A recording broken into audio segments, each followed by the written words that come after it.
You're now rocking with the hottest boxing podcast in the land with your host, Coach Malachi Williams. True.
For the thousands in attendance and the millions watching around the world, ladies and gentlemen, let's get ready to rumble!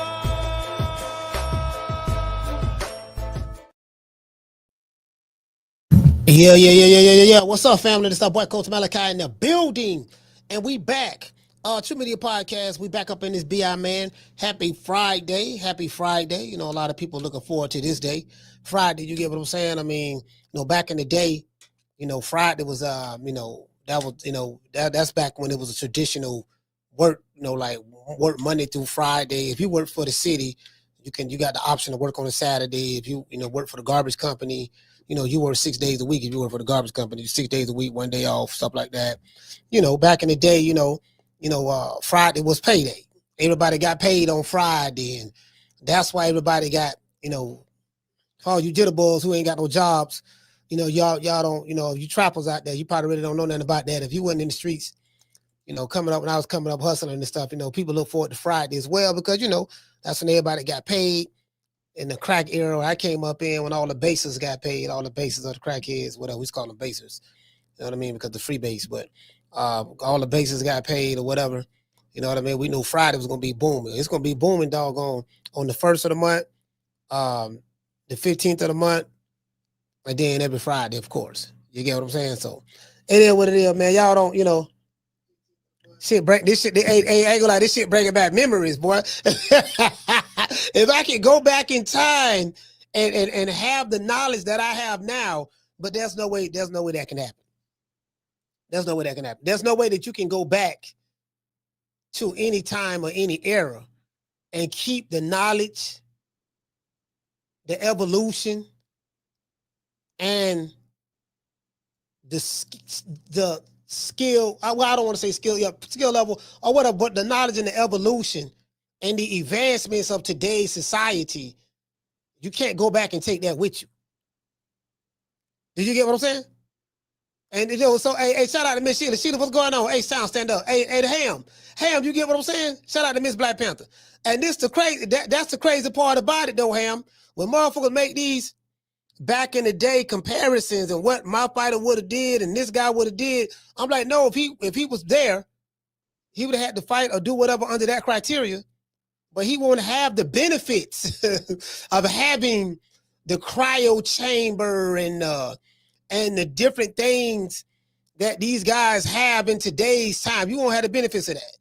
And even the guys who do got the benefits of that in today's time, they still ain't that good. True. To be honest, they damn still ain't that good. I mean, you know, a lot of fundamentals is missing. But that's another story for another day. Now, I've been encouraged and inspired to.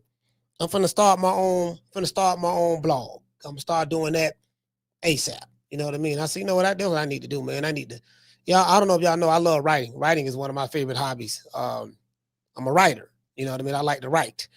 Copywriter, so to speak. You get what I'm saying? So that I like to write and read. I don't really read as much as I used to. I used to read all the time. I got a million books over there. I don't read damn near most of them. You get what I'm saying? But yeah, I don't read as much as I used to. You know, now it's all about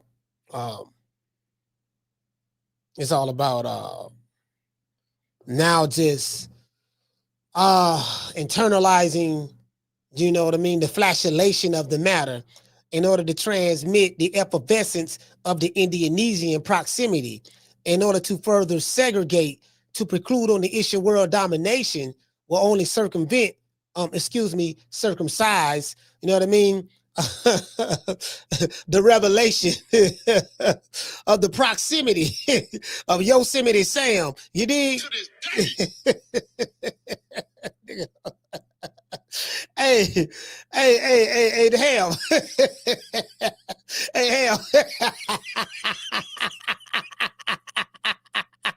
Hey, hell, now don't ask me to repeat what I just said. Now, I don't remember. If you got to record it, just keep it. I don't remember, but I'm just saying, you know what I mean? It is what it is. Hey, hey, don't ask me to repeat that now. Don't ask me to repeat that. You know what I mean? You know, just don't do that. Anyways, I'm sitting back, man, looking at I'm sitting back you know, I had no idea that I was gonna, anyways, make a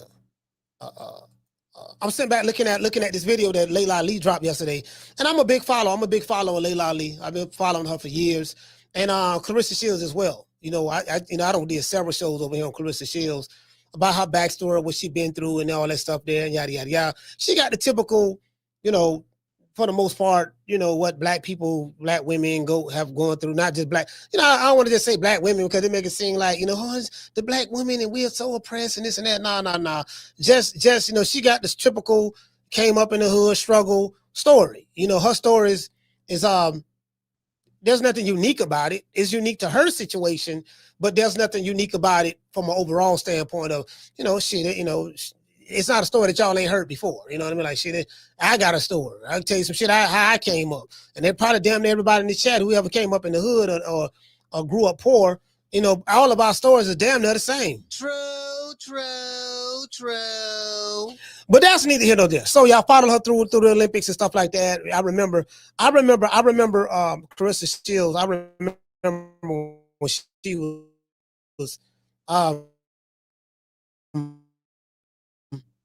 I remember back when she was humble. I know y'all probably don't find that very hard to believe, but this is back in. Let's see, women's Olympics started because the Olympics they didn't have this in the past.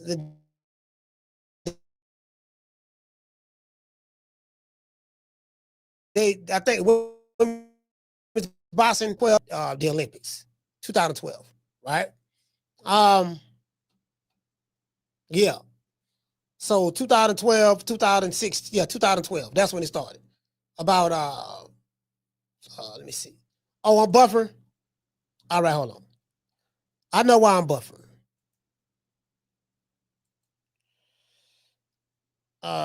Council.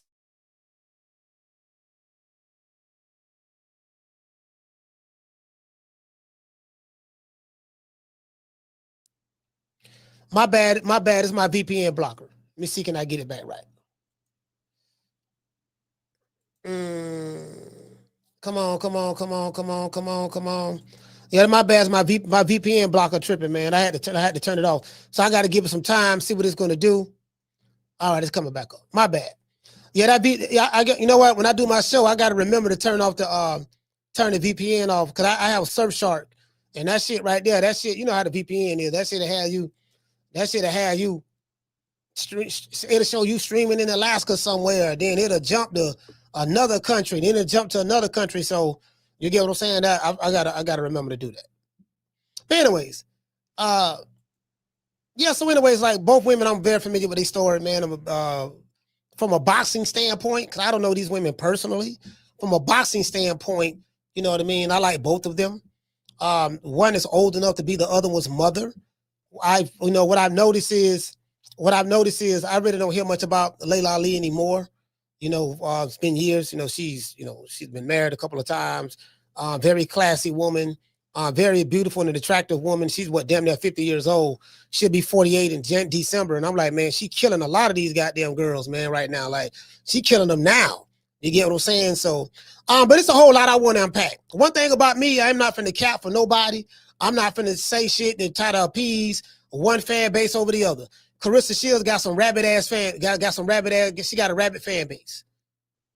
Laila Ali don't necessarily really have no rabbit fan base because she like the old retired female boxer. She retired in 2007, something like that. So she's not relevant as it relates to modern day current boxing, so she really don't have no fan base like that. I'm saying from a modern day boxing standpoint, Claressa Shields do, a Claressa Shields fan base. She got the Ratchet, she got the Hood, she got the Glorrillas, the Cardi Beef crowd. She got the pretty much, the hood niggas, whatever, other guys, you know what I mean? People like her for many different reasons. You get what I'm saying? Me, I can break it down to the middle, right down the middle, and just break it down for how I see it. And I really don't, my job is not to try to change anyone's mind. Everybody's mind is already made up. You have chosen your side. There's nothing wrong with that. But Coach Malachi, I want to let you know, I give 25 fucks about your side. I don't care who it is, whether we friends, whether we cool, whether we not friends, whether we not cool. I care nothing about your side. You get what I'm saying? Your side is predicated upon your personal feelings.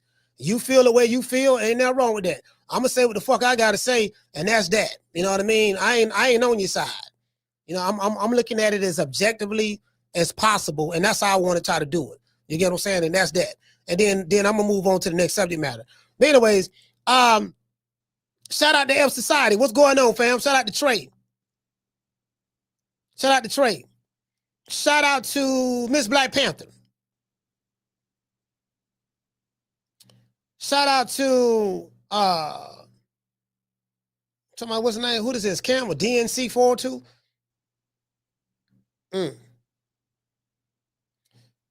Shout out to Big John Doe. What up, Doe?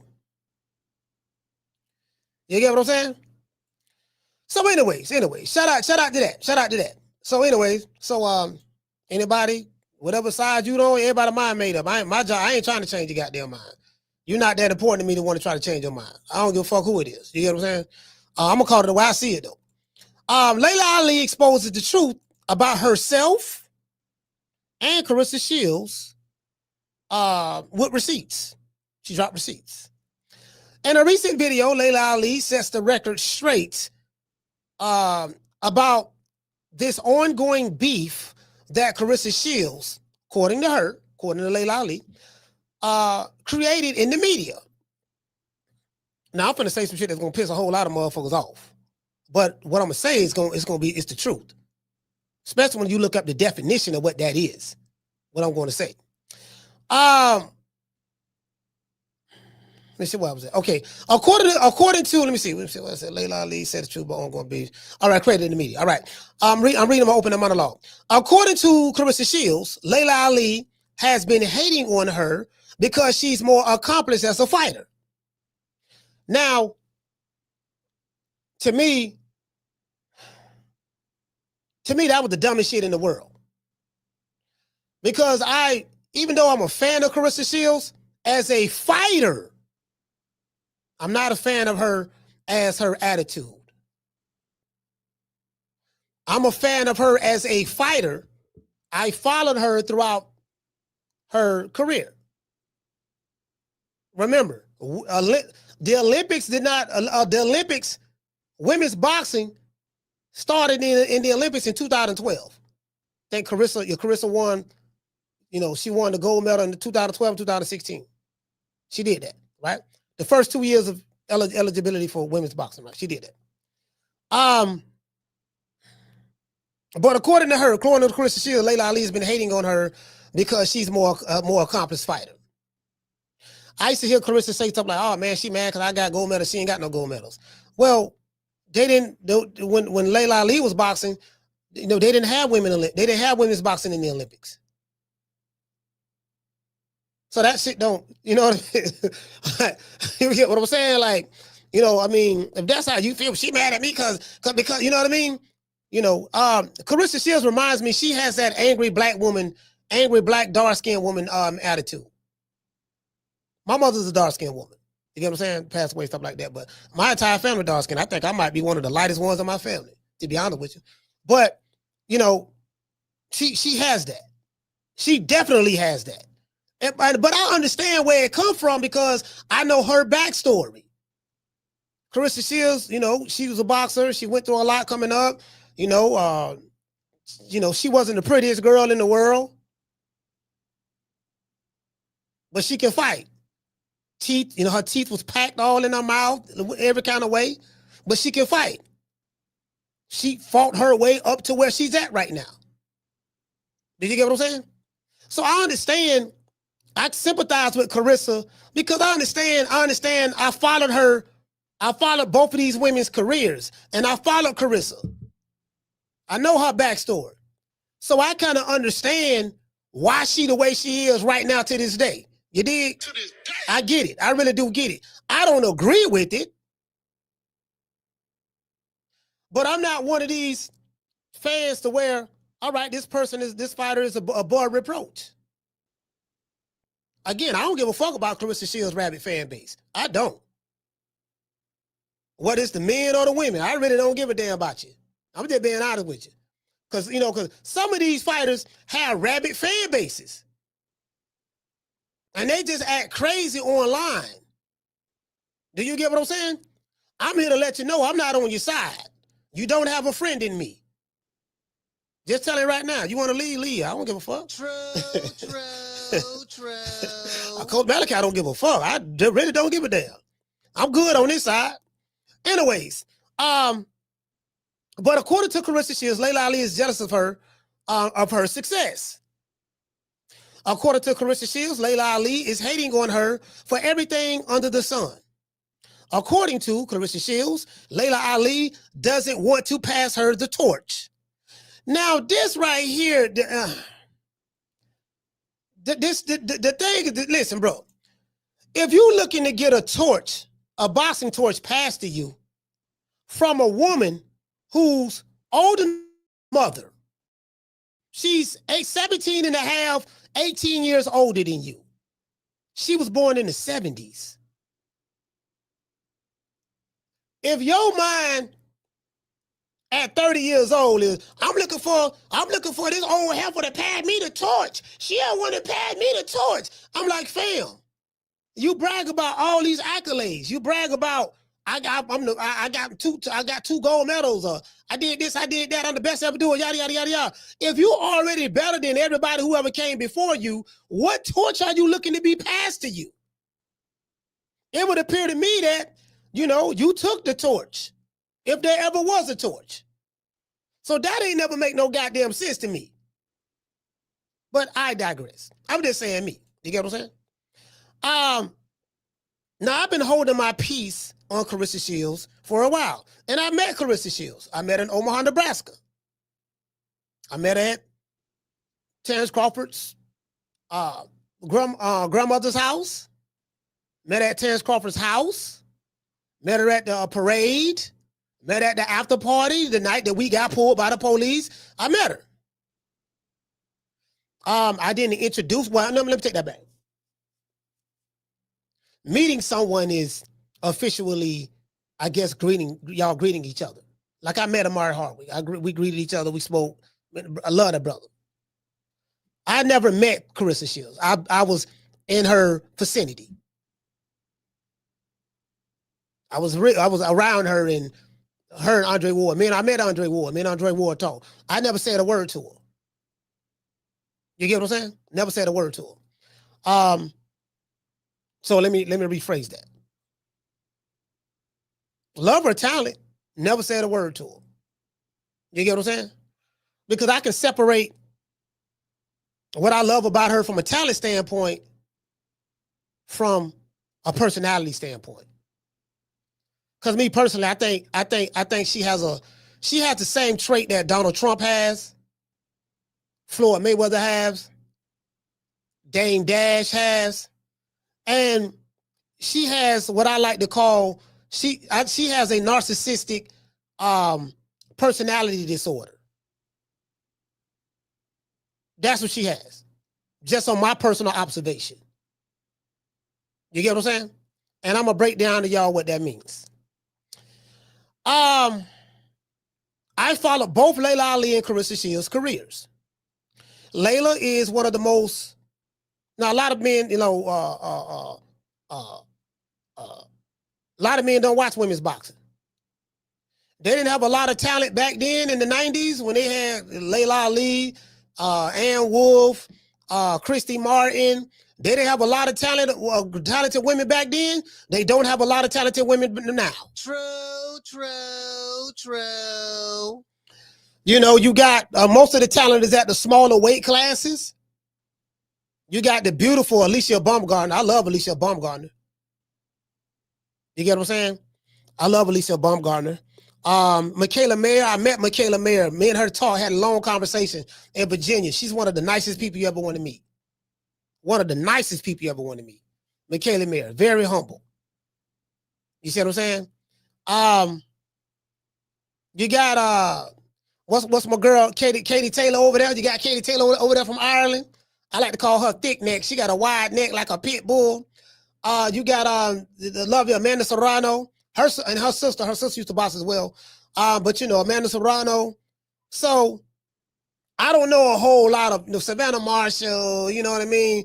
You had Christine Hammer. Like a lot of these women, a lot of these women is mid. You know what I mean? Like mid, like it might be maybe a little bit more talent than back then, but for the most part, the shit trash. If you look up there where Claressa Shields fighting at, ain't nothing up there. That shit trash up there. It's not Claressa Shields' fault. It's just that there's never been a bunch of really good women in boxing to this day. It's a handful you can look at, but it ain't, you know what I mean? I'm just saying, being honest. Just being honest. I'm saying from my perspective. I don't hear motherfuckers talking about, yeah, man, I can't wait to see that next female fight coming up. I've never been in the barbershop, motherfuckers screaming about, now. I was in the barbershop when they were talking about Katie Taylor and Amanda Serrano. That is true. I was in the barbershop, they were talking about that when they first had their first fight in New York. People was talking about how good that fight was. Men who I knew who never really watched female boxing, they say, man, that fight was pretty good, man. The women, they didn't even like. I was talking to men, they didn't even know their names, but they were like, yeah, man, them women was throwing hands. I know a female I was in the barbershop with. She was talking about that fight. Yeah, man, them women were throwing hands. They were talking about that.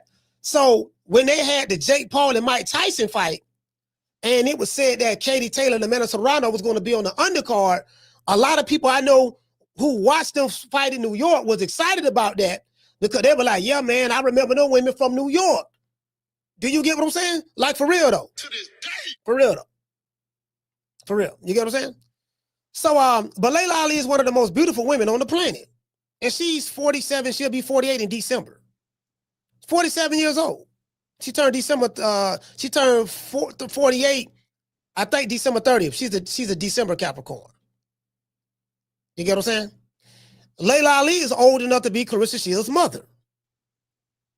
Yet, Claressa feels the need to want a retired fighter, a beautiful fighter, an attractive fighter. Got to throw those acronyms in there, boy. You know what I mean? I'm talking about, man, that woman, she damn near my age and finer than a motherfucker. Beautiful as hell. You get what I'm saying? An older woman who is a legend in her own right and the daughter of a legend to pass her a fictitious boxing torch. Now, what I do like about what Laila did was she played the receipts. Because you could say one thing, another person could say another thing, but then when you play those receipts of what was said, it's like, oh, okay. I like the fact that she played the receipts. I would love for Claressa to do the same thing. You're going to come back if you want to. Because one thing about Claressa Shields, she's very, very combative. I've been on a couple of her live shows. She'll post and she go at everybody. She be in the chat. Oh, them red hoes. The only female be hating on me is red bitches. Like, it's something about red women she got a problem with. I don't know what it is. Oh, yeah, she don't look better than me. She don't look better than me. Yeah, some of these red bitches. I don't know what wrong with these red hoes. Them the only thing they be hating on me. That's all they be doing, hating on me. Don't worry about it. I'm the GOAT. I'm beautiful. Look at me. Look at the skin. Look at these lips. You wish you look like, you get what I'm saying? So I say, yeah, she got that narcissist personality disorder. She got it bad. True. Yeah, she got it bad. True. Yeah, she got it bad. Love as a fighter though. Love as a fighter. You get what I'm saying? I want to say Laila Ali when she boxed, because she retired in 2007. When she boxed, she was trained by Hall of Famer Buddy McGirt. Buddy McGirt was her trainer. And I think she retired 2007, if I'm not mistaken. She was 29 years old. She turned 30 later on that year. Claressa Shields was 11 years old when Laila retired. She was 11. Going on 12. 11 going on 12. You get what I'm saying? As I said before, I've watched Claressa say all types of things about Laila Ali that were not factual. However, it is what it is. Two black women beefing with each other online. I really don't give a damn, to be fair. But I wanted to talk about it because I said, you know what? This shit kind of hot right now. It's spicy. Let me go ahead and do a show on it. Because I saw it last night. Let me do a show on it why the iron is hot. As I said before, everybody feel the way they feel. If you love Claressa Shields, you team Claressa Shields, then she can't do no wrong to you. If you love Laila Ali and you team Laila Ali, she can't do no wrong to you. Everybody's chosen their side for whatever reason. I really don't give a damn, to be honest with you. Me, I'm going to call it a spade how I see it. You get what I'm saying? But I sat back and I watched this. I ain't really think nothing much of it. You know what I mean? Like, all right, you know, it's just some, you know, two black women, you know, going at each other on social media with her. It is what it is. Whoop-de-doo, what's new? You know what I mean? But apparently in this particular situation, Laila Ali has had enough, and she has dropped the receipts in a video entitled "Let the Record Show Part 1." She got a Part 2 coming out. That Part 2 is supposed to be addressing this $15 million that Claressa says she came up with, her and her team came up with for a fight, which is crazy to me. Like, even when I heard this shit, I'm like, bro, like, how are we talking about a woman who retired in 2007, damn near 50, multi-millionaire? She make more money outside of boxing than she did when she was a boxer. Smarter than the motherfucker, very business savvy, right? Like, is women's boxing that dead to where the woman who called herself the GOAT is trying to fight a motherfucker that's old enough to be her mother? That's how you know women's boxing is dead. That's like Mike Evans. He's the wide receiver of the Tampa Bay Buccaneers. He tied Jerry Rice for the most 1,000-yard seasons. I think he got 11 with multiple different quarterbacks. That's like him challenging Jerry Rice. Yeah, Jerry, you bring your ass out of retirement, and I bet you I could run better routes than you.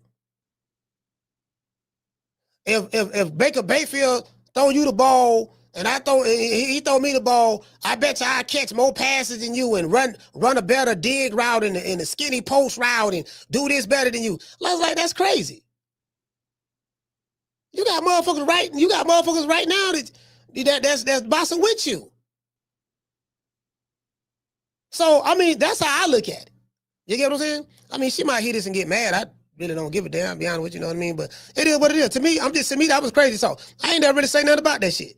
And I've done several shows on Claressa. I've done shows on her when she fought, probably like 4 or 5 of her fights. When she fought Savannah Marshall, when she fought Christian Hammer, when she fought, what's my girl name for Baltimore, Freshawn Cruz, when she fought, I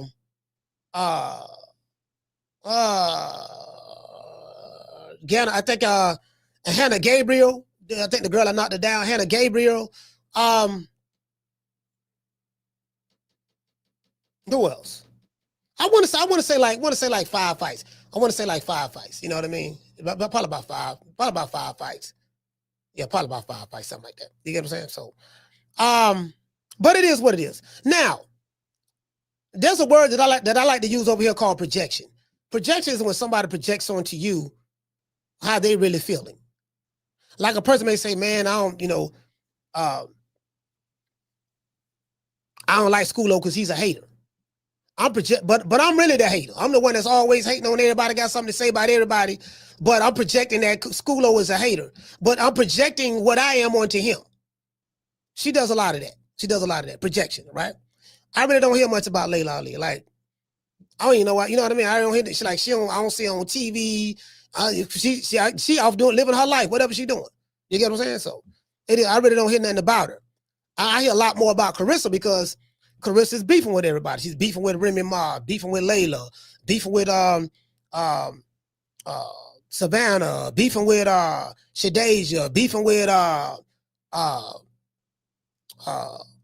what's the girl name? Katie, Amanda, Alicia Baumgartner. It's just, you know what I mean? Beefing with everybody in the chat, beefing with everybody in the comment section. She's the ultimate victim. True.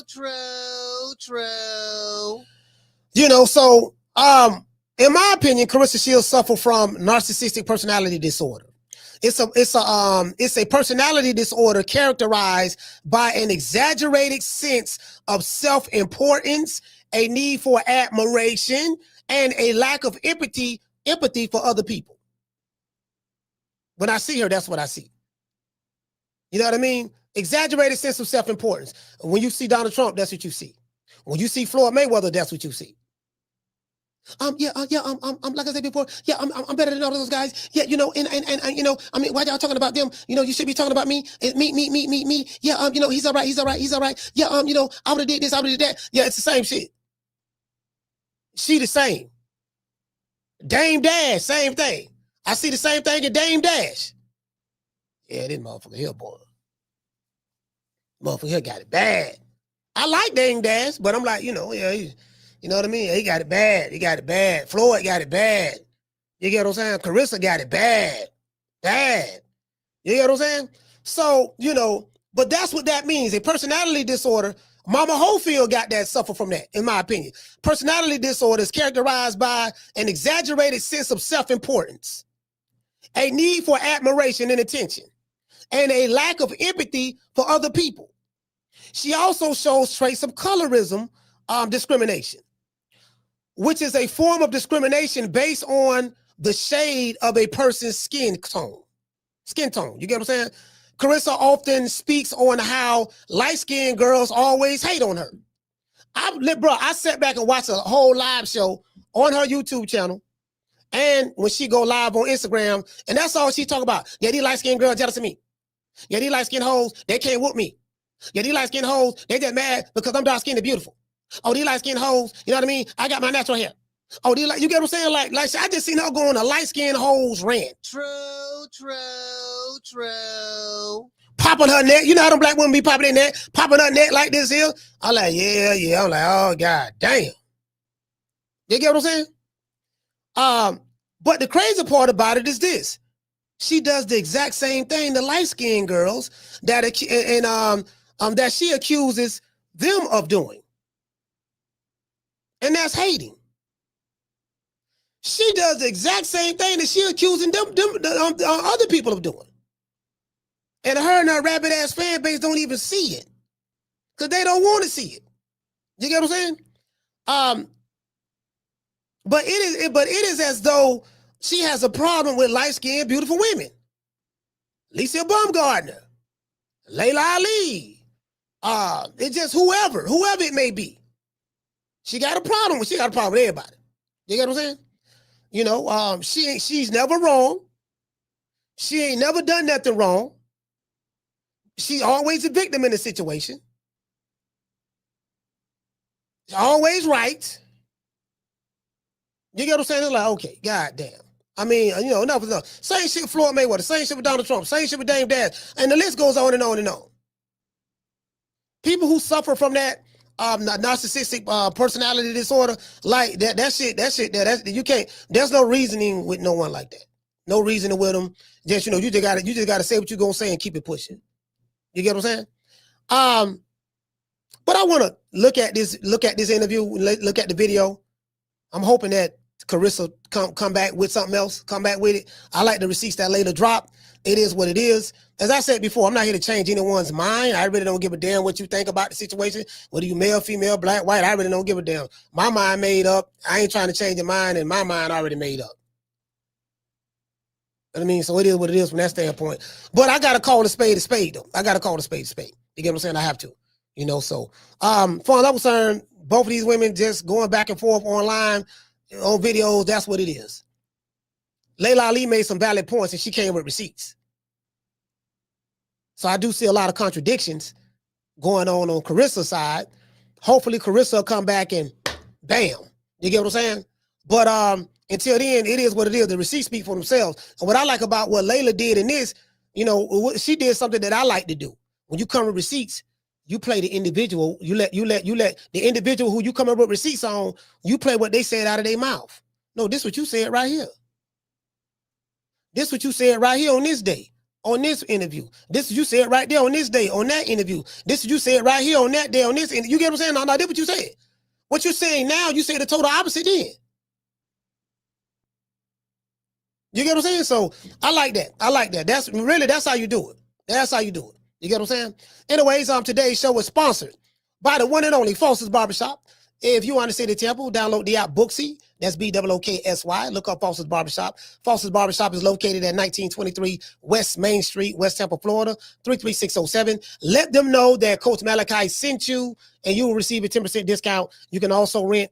We got a tiki hut in the back where you can rent the spot for different occasions like birthday parties, family reunions, or whatever. Have a bartender in the back as well. Let them know Coach sent you. You'll receive a 10% discount on that as well. Let's give Foster's Barbershop, our sponsor, a round of applause. Yeah. Yeah, man, it is what it is, man. Shout out to everybody, man. Y'all know what time it TI is, man. All praises due to the Most High, the Most Exalted, the greatest human being on the planet Earth. And I say that sarcastically, Mr. Al Heyman. Well, you know, I guess I gotta be like everybody else and saying Al Heyman. I can quit my job now, baby. 6 figures, baby. You feel me? I'm about to But a name. Do you have a name? Oh, nah, I ain't got no name, you know. Name them names, man. They know who they is. Name them names, please. The names need to be named. They know who they is. The Mexican monster. Yeah, man, it is what it is, man. Shout out to everybody. Let's go over here. I want to look at some of this. I do not own the rights to this material. It's for education purposes only. But I like this. I like this. Again, I haven't seen or heard anything from Laila Ali in years. So it's kind of but I do follow her on Instagram. And this one here kind of like caught me off guard. And I like what she did with it. So let's go over here. Hear what Laila has to say, and let's go. There has been a whole lot of talk about the possibility of me making a comeback to boxing. And people have had a lot to say, but I have not addressed it until now. And I know everyone wants to know the answer to the question, will I be coming back? And I promise you, I'm going to give you that answer. But first, I have got... Now, I ain't gonna lie. Now she's milking this. She's milking this. You know, I promise you I can give you that answer. You can just come out. She just came out and said it right then. Me personally, I really have no desire to see you come back, Laila. Like, you've been gone from the game for almost 20 years. You have been boxing 18 years. So I ain't gonna, ain't nobody checking for you to come back to boxing. You make more money than most of these girls. You make more money than all these girls outside of the ring than they do in the ring. So, I'm not interested in you coming back to boxing, to be honest with you, but I digress. To address the lies and the fake narrative that's been created years ago. Now, someone's gotten way too comfortable dragging my name and even using my father's name to get attention and clout. Now, in case you haven't heard it, her story is that I didn't support her and I didn't pass the torch because of my jealousy and envy over her accomplishments in boxing. All right, let's start right there. Okay, so the jealousy thing, you're jealous of her and you didn't pass the torch. How is a woman that's 18 years older than you is supposed to pass a torch to you, a fictional boxing torch to you? Explain that to me. How is this woman retired when you was 11 years old? 11. Well, how was she supposed to pass a torch to you? She been gone and forgotten about. So I didn't understand that at all. Anyways. She says that I disrespected her and I started talking about knocking her out simply because I was bitter that she's outdone me. I've seen a lot of the comments. Many of you have good discernment and understand what's really going on here, while others have believed her lies over the years or have formed an opinion without having all the facts. Now, originally, I wasn't even going to give this my time or attention because I really don't engage with people who thrive off of negativity, drama, and buffoonery.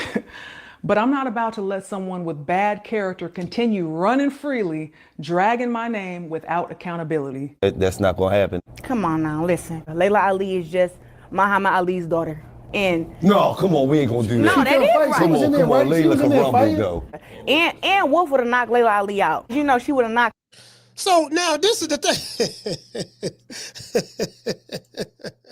Now, Claressa Shields saying that Laila Ali is nobody but Muhammad Ali's daughter, diminishing her, and Wolf would have knocked out. That's an opinion. We really don't know.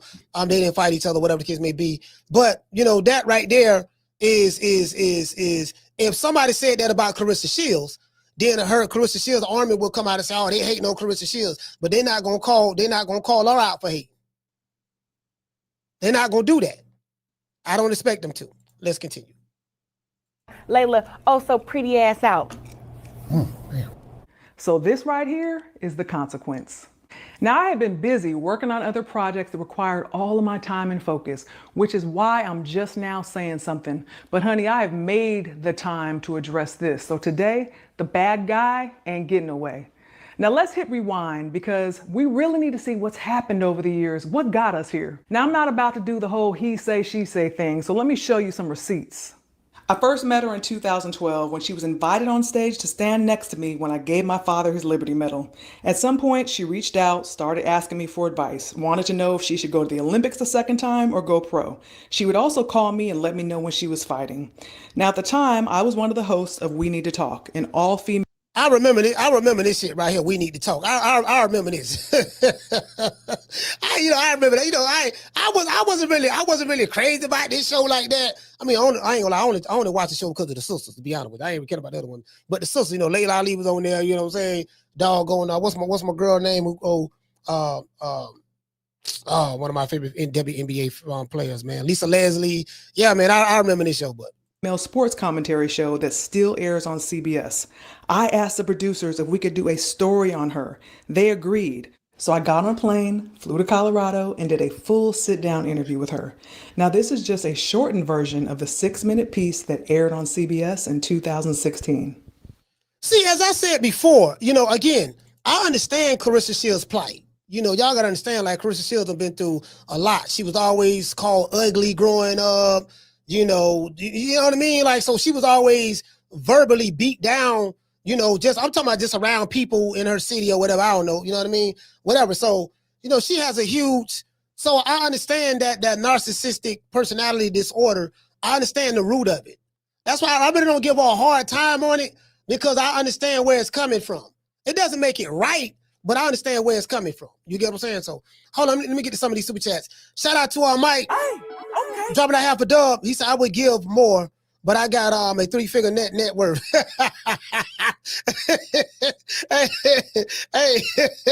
hey, 3-figure net worth is better than a 2-figure net worth.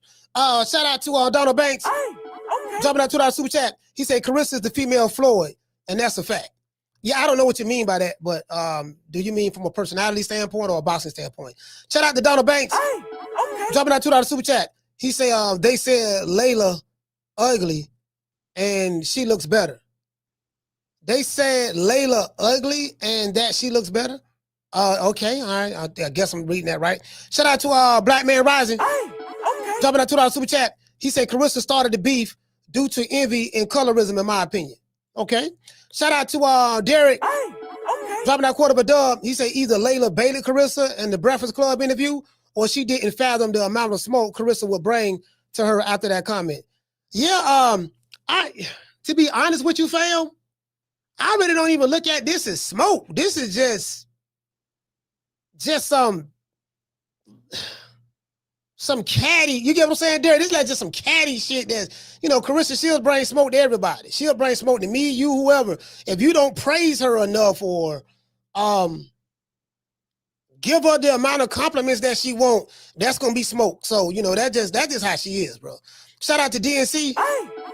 Dropping that quarter of a dub. He said Laila retired in 2007 and went pro. Claressa went pro 2016.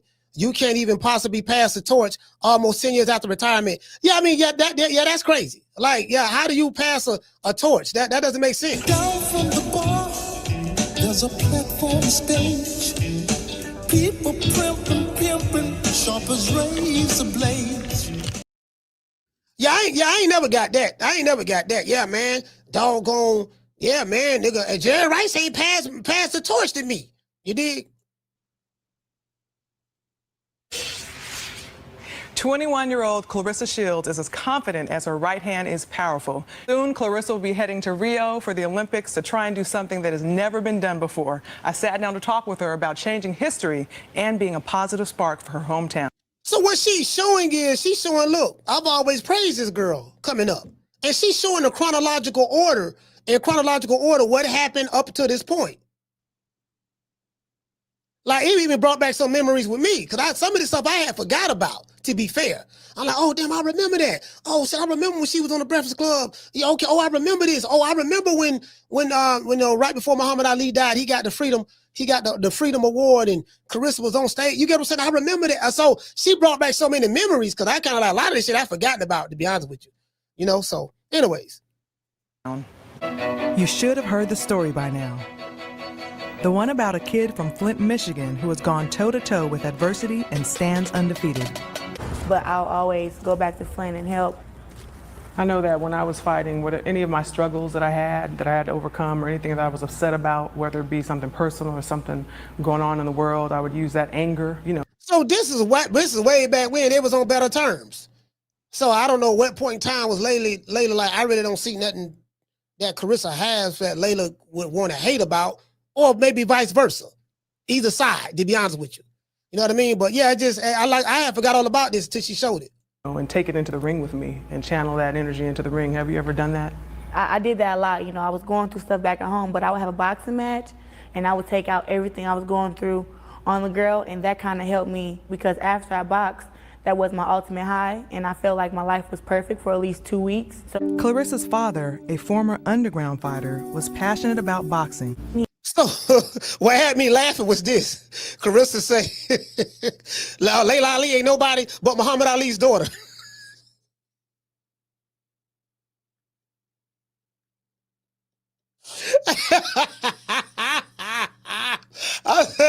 Claressa say, Laila Ali ain't nobody but Muhammad Ali's daughter. But guess what? Who daughter is you? If Laila Ali ain't nobody but Muhammad Ali's daughter, who daughter is you? Who daughter is you? Ever done that? I did that a lot. You know, I was going through stuff back at home, but I would have a boxing match and I would take out everything I was going through on the girl, and that kind of helped me, because after I boxed, that was my ultimate high, and I felt like my life was perfect for at least 2 weeks. So Claressa's father, a former underground fighter, was passionate. So what if Laila Ali say you ain't nobody but the daughter of an underground fighter? I don't even remember her daddy's name. See how that shit? See how that shit swing both ways? See that sword swing both ways. I digress. Passionate about boxing. He went on to tell me that Muhammad Ali, his daughter, Laila, took after him. And he's like, and my dad, he says it to this day, Laila's a bad girl. He says it all the time. He said, nobody in our family took up boxing. I thought when he told me that, he was telling me to take after him. Claressa beat the odds to win gold in 2012. When the Olympics start in August, she'll try to be the first American boxer to win back. So basically, she just showing like, look, they got interviews together. She's always bigged her up, been a mentor to her. This is what she's basically, this is the gist of it. I'll drop the link so y'all can look at the interview in its entirety. And then somehow it went left.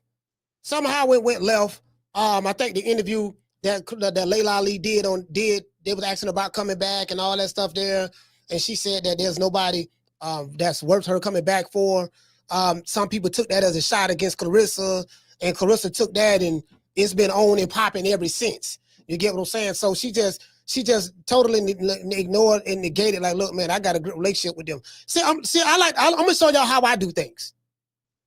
If I have a relationship with somebody offline, and I had to tell niggas this, right?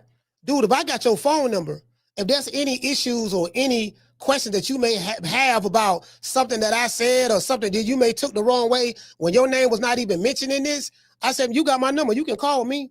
And if I have an issue, I'll call you. Because if I'm all right enough with you to have your phone number, you know, I could just call you and say, you know what, bam. And I'm saying if we are on that level and we had an understanding like that, and we don't have an understanding like that, then all else is fair game. You get what I'm saying? But I'm just saying, like, you know, dude, my nigga, you got my phone number. Shit, you got an issue, you could have just called me. I could have straightened that out right then. and let you know, nah, baby boy, you looking at that all wrong. You get what I'm saying? So, you know, it just depends on the individual, but I digress. So that's basically what she's establishing. Back gold medals. Everybody's gonna be fighting you harder. Everybody's gonna be trying to elevate their game. They're gonna be running hard. They're gonna be training hard. They're gonna be dreaming about beating you. How are you preparing for that mentally and physically? Honestly, I've learned how to beat every fighting style. Tall girls, short girls, girls my size. Cause I'm like, I'm pretty good, I'm pretty great, you know? I don't know what I would do. You're supposed to feel that way about yourself. Yeah, like you wouldn't have been able to get to this level if you didn't feel that way about yourself. Yes. I don't know about you ladies, but I have absolutely no doubt that Claressa is going to win gold again in the Olympics. Women's boxing wasn't even in the Olympics when I was boxing, right. So I'm like, do it for us, because she's in the weight class I would have been in. So I'm like, go get it, girl, go get it. A lot of. So I'm like, she don't seem like she was hating here. Like if you look at these early videos, like it don't seem like she's hating on her here, like she's praising her and all that stuff there. And like I said, the Olympics didn't have women's boxing. When Ann Wolf and all of them was boxing, and you know, Christy Martin and you know Laila, they didn't have the Olympics then. The Olympics didn't start until for women's boxing. The Olympics didn't accept women's boxing until 2012. Claressa won a gold medal there, and she won 2016. You get what I'm saying? And Claressa can fight. She can fight her ass off. Got great hands. She's super competitive. Yeah, super competitive. You know, like she competes. Like she wants to. Now, it's not her fault that the same thing that plagued Ann Wolf and Laila Ali and Christy Martin. The same. It's not her fault that there's no competition in women's boxing. It wasn't no competition in the 90s. It ain't no competition now. That's just the reality of the situation, fam. It's a handful of named female fighters. Of course, as of late, you got Katie Taylor and Amanda Serrano. Katie Taylor and Amanda Serrano, they know some bad girls. And Katie Taylor, everybody know Katie Taylor bad girl. You get what I'm saying? And you know, it's a couple of women that I'm not naming. You know what I mean? But it ain't. I'm just being real, bro. Like the skill level just ain't there. It's like the WNBA. I don't watch the WNBA because that shit trash. Like, man, this shit trash, man. Do you get what I'm saying? Like, I'm like, man, you know that's what it is. So, you know, just a skill level ain't there. You know, it's not my cup of tea, but. There's a lot of women who have been training for a long time and nobody knows who they are. So the Olympics just really gives them a platform and something to strive towards. I didn't even fight amateur because I was like, I can't go to the Olympics. Why should I do that? You know, I wanted to be in control of my career, but it's so great to see these young girls coming up. You know, you got 9-year-olds now and 10-year-olds, and they're inspired by people like Claressa. Now, as you can see, I was genuinely rooting for her. I gave her praise. I gave her a spotlight. When she asked for advice, I gave her valuable branding advice and boxing advice so she could have long-term success in and outside of the ring. I told her about the challenges that I faced fighting at 168, where there was limited competition, and I suggested that if she decided to turn pro, she should consider going down in weight somewhere around 148, where she would have more competitive challenges. Now, I agree with that about the not enough competition. Because that's what Claressa Shields is going through right now. I can't even tell you, goddamn it, like who she fought last time. And we saw that fight. I'm like, man, who this girl is? There was no competition then, and there's no competition now. I'm just being honest with you. The shit ain't there, dog. It just ain't there. It is what it is. I told her she should hire a nutritionist, trim off that excess body fat, and get into elite next level shape.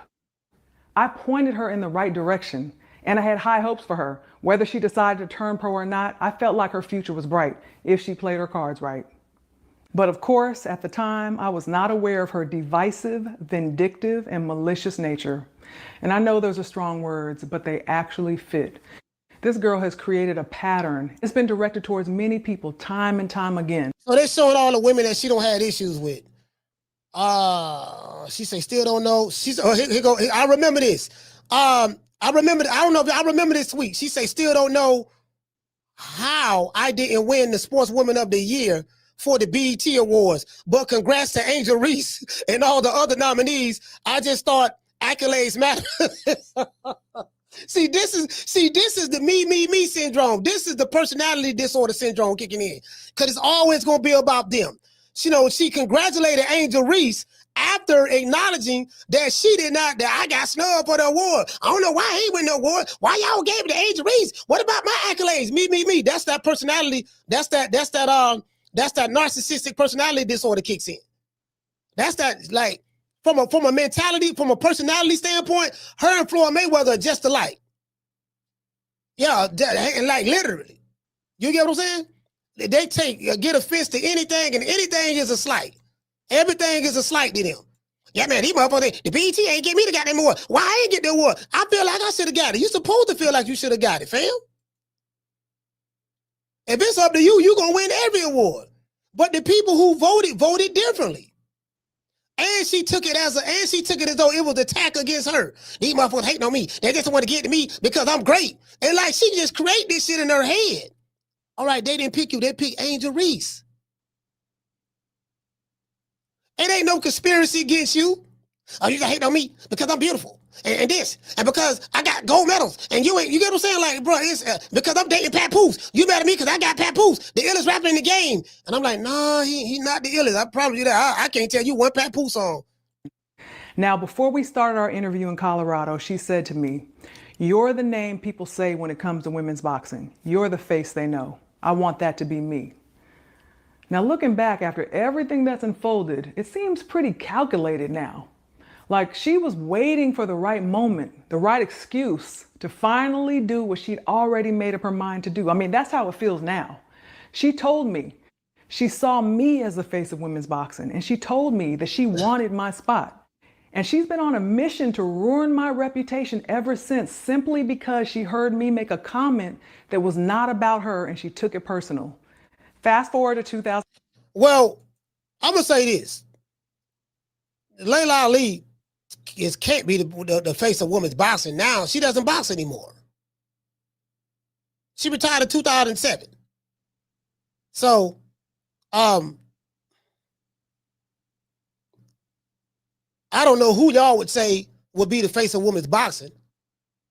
Some would say Claressa. Probably say some would say Claressa Shields. I look at it kind of differently for the women. I'm gonna tell you why. Because for men, when we say the face of boxing, that'd be Canelo over here in America.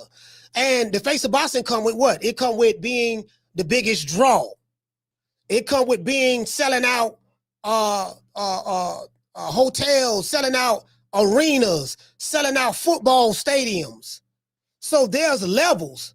Is Claressa on that level? If she's the face of a sport on the level that Canelo would be on, I don't know if I would say that.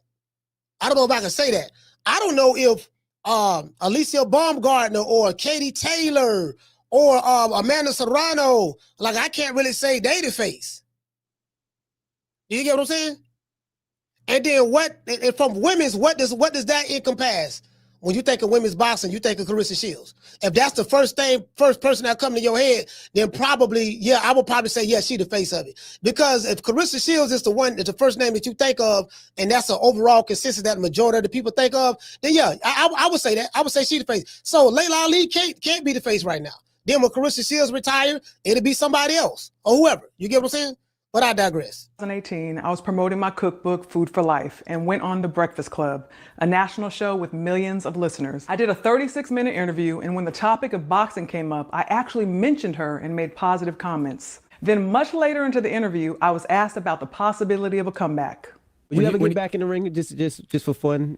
You still train? I stay training. Got you. Yeah, I got a little baby six-pack right now. Okay. Yeah. No, I have a heavy bag hanging in my, I just turned 40. Wow. Can you believe it? No. Hey, that was 8 years ago. Because she'll be 48 in December. So, yeah, that was 8 years ago. I remember this interview. Oh, I know. I just turned 40. I can't believe it either. And because I think of my healthy lifestyle, the fact that I train all the time, I could pretty much do anything I wanted to. Well, I don't think there's anyone there for me right now that would actually give me a good challenge. How did you and your husband argue? Because he can't, usually you could say something slick. So when she said that was construed, that's what Claressa construed as hate. Oh, well, she hating on me, this and that. And I'm like, dude, all the stuff that led up to her always being in your corner, her praising you, this and that, yada, yada, yada. Like, and then she took that part of just being hate. She has a right to do that. She has a right to do that. I mean, it is what it is. As I said before, this shit that's going on between Laila Ali and Claressa Shields, I mean, it's catty at best. You know, I'm not really the one to jump into women's business. If that's what these women want to do, so goddamn be it. You get what I'm saying? I mean, people gonna feel how they feel about it. I really don't care. After this show, I'm moving on to something else. I really ain't. I'm not emotionally invested in that shit like that. I'm gonna call it the way I see it, but again, like I know I follow Laila Ali's career and Claressa Shields, and I do get why Claressa is the way she is. She, you know, she's been through a lot. She's been emotionally beat down a lot, verbally beat down, and right now she's kind of like lashing out, and she's always feel like she's on the defensive, and everything is an attack, and she's very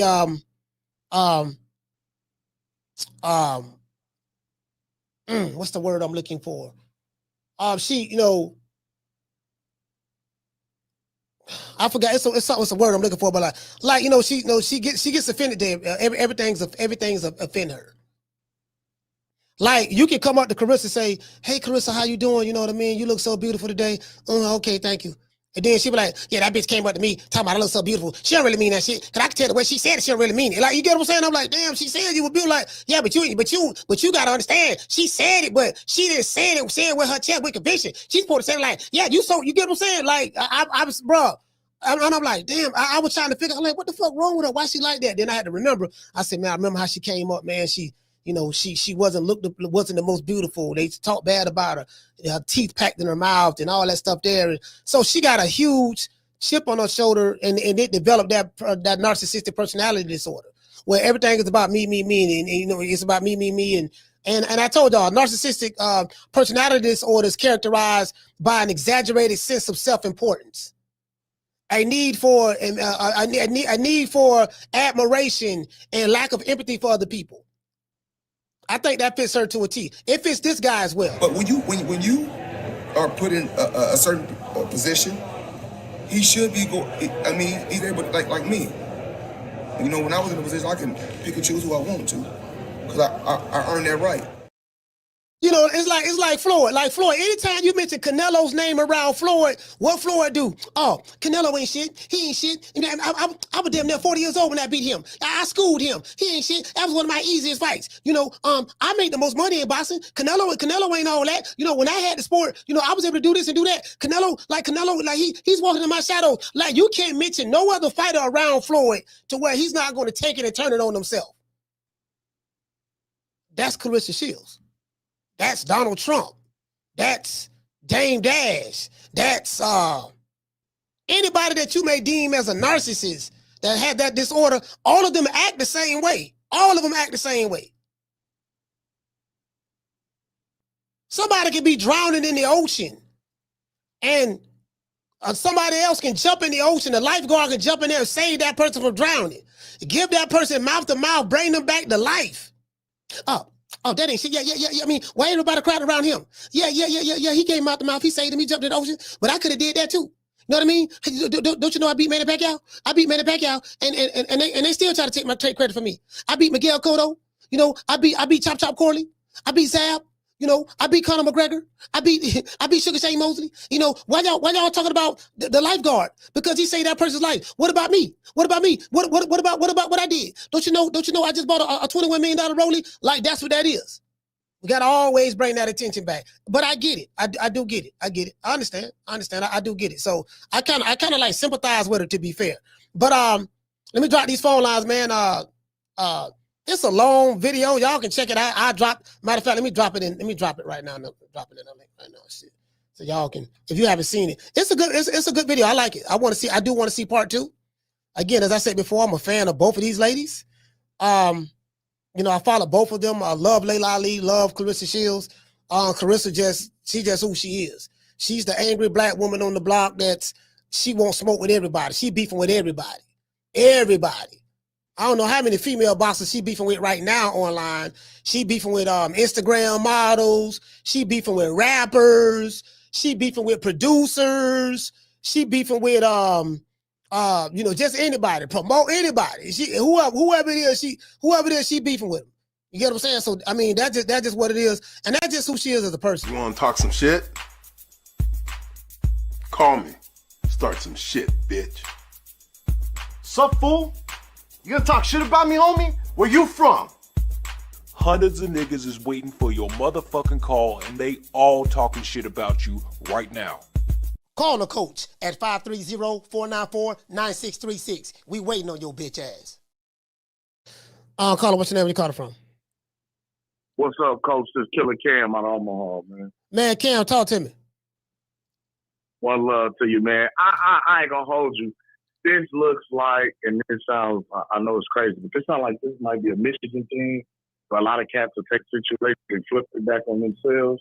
I know a few cats from Michigan like that, from Detroit to Lansing and Saginaw, even up to Benton Harbor. But also, too, I ain't gonna hold you.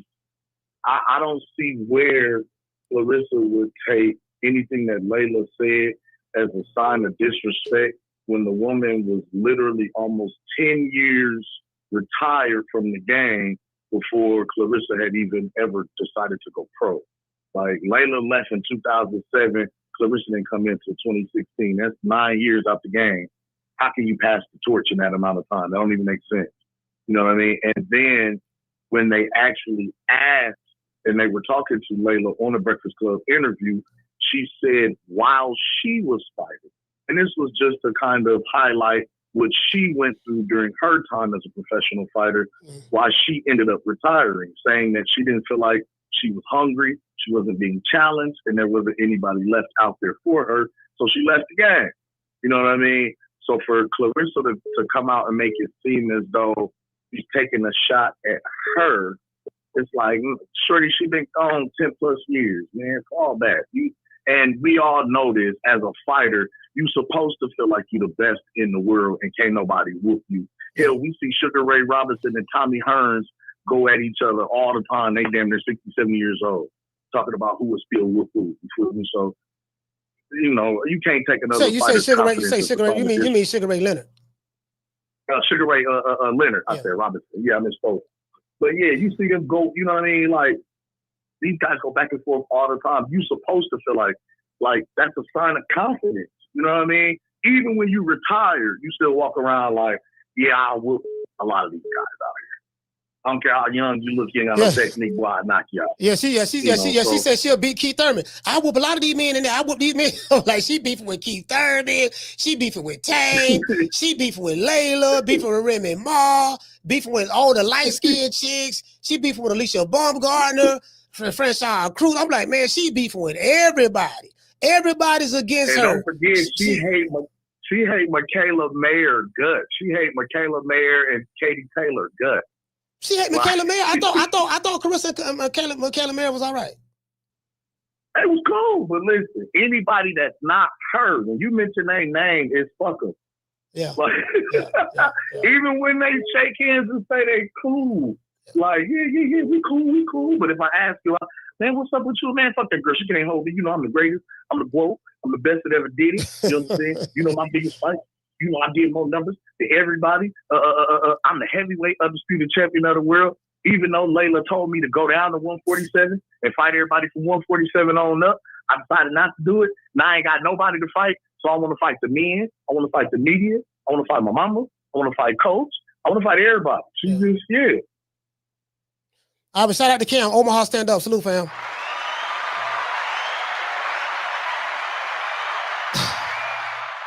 Yeah, I thought her and Michaela. I thought her and Michaela. I met Michaela.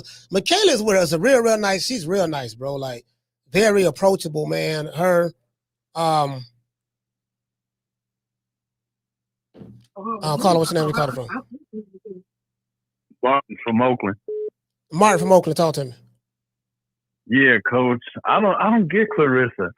To me, she sounds like one of them retired old fighters that didn't make much money or didn't get as much praise compared to today's, athletes, basketball players making $50 million a year when they maybe made $500,000 or some shit like that. She's in her prime. She's the top athlete in her sport. She got the most accolades, and she still got the nerve to bitch and complain. I mean, my thing with her is instead of her knocking every other female athlete or female boxer, she should be praising them. You never see male athletes get down like that. Not the elite, not the top pound for pound guys. You never hear Usyk coming at Crawford or Crawford hating on, Bam. They always say, you know what? Them cats, they the ones, they the truth. Not this chick knocking everybody. I get it if they're in her weight class where they could potentially fight each other, but them chicks, they never gonna fight you. So why talk down on them? Why talk down on this lady that, like you said, been out the ring goddamn like 20 years or so? It just don't make no type of sense. All she does is draw attention to herself, but it's the wrong type of attention. Coach, when's the last time you seen somebody, a male, whoop on a female and nobody be outraged by it? She got knocked out by some Russian dude in sparring. Ain't nobody ever had a problem with that shit. That tells you everything you need to know about how they feel about Claressa. Don't nobody give a damn about that chick. And, she just needs to look in the mirror and realize, what the fuck am I doing wrong? And try to switch it up. And I don't think it's ever going to happen. Yeah, I think Laila gave us some good advice as of late to move down the weight. If she can move down the weight, and because a lot of the talent in female women's boxing is at the lower weight divisions, if she can get down in weight, well, she can. You know what I mean? She can if she wanted to. She can fight, get those fights. Her problem is she don't have no competition up there. So, I think the knock on Claressa Shields, you three division undisputed, but who are you 3 division undisputed against? There's nothing there. You get what I'm saying? So I think, and that's not Claressa Shields' fault. She can only fight what's there, but it ain't nothing there, dog. It ain't nothing there. It ain't nothing there. True, but she talked her way out of the Alicia Baumgartner fight. She was bragging about that she would fight an MMA fighter at 147. Baumgartner said, I'll meet you at 147. And then what did she do? Oh, well, I'm the GOAT. I don't need to go down that far. I'll fight you at 156 or I'll fight you at 160, this and that. She should have just tried to make it happen. Meet at some happy medium, but she talked her way out of a potentially exciting fight. All right, well, shout out to Mars. Salute, fam. Thank you, brother. Overtown, stand up. Yeah, so what I want y'all to understand is, like, she got a disorder. So and that's me. I'm not that's not my observation of it. You know what I mean? She got a disorder, but I'm like, man, cause I see the same characteristics. I'm like, she the female Floyd Mayweather. You get what I'm saying? Shout out to Mr. Hightower. Hey, okay. Dropping that quarter of a dub. He say, Coach, you are Laila Ali and D Block is on Claressa Shields in this matter. Y'all don't know what you mean by that, but you know what I mean? You talking about she block? Yeah, I see what you're saying. Part of the hate and all that stuff that I ain't. Yeah, it's some catty stuff between two women. I mean, it is what it is. I'll call her, hold on. Shout out to Flex. Hey, okay. Dropping that half for bam, dub on your boy. Hey, Leroy. Super chat received. Playtime's over, boy. Hey, man, shout out to Flex, man. Flex, salute to you, brother. Let's hit him with the huggy Down from the bar, there's a platform stage. People pimping, sharp as razor blades. And as I said before, everybody's chosen sides. So if you team Laila Ali, you feel the way you feel about Laila, she can't do no wrong. And if you team Claressa Shields, you feel the way you feel about Claressa, she can't do no wrong. You get what I'm saying? So all I'm saying is one person is beefing with everybody. And it's the same thing that keep coming up. And the other person ain't got no issues with nobody, really. You don't even see them nowhere in the media or nothing. It's like they don't even exist. So I'm like, okay, this one person beefing with 10, 15, 20 different motherfuckers. Everybody. So it's everybody. So it's everybody else's fault. It ain't you. If you got a problem with 25, 30 people, and the common denominator is you, like that, you be who you beefing with again? Who you beefing with now? You beefing with all the light-skinned chicks. You beefing with Remy. You beefing with Alicia. You beefing with Laila. You beefing with this person, this rapper, this male fighter. You beefing with Keith Thurman. You beefing with this. And just everybody it's everybody just hating. I'll call her. What's your name? You call it from? What it do, Coach? Wookie Woo, calling from Maine, man. Wookie Woo, talk to me, brother.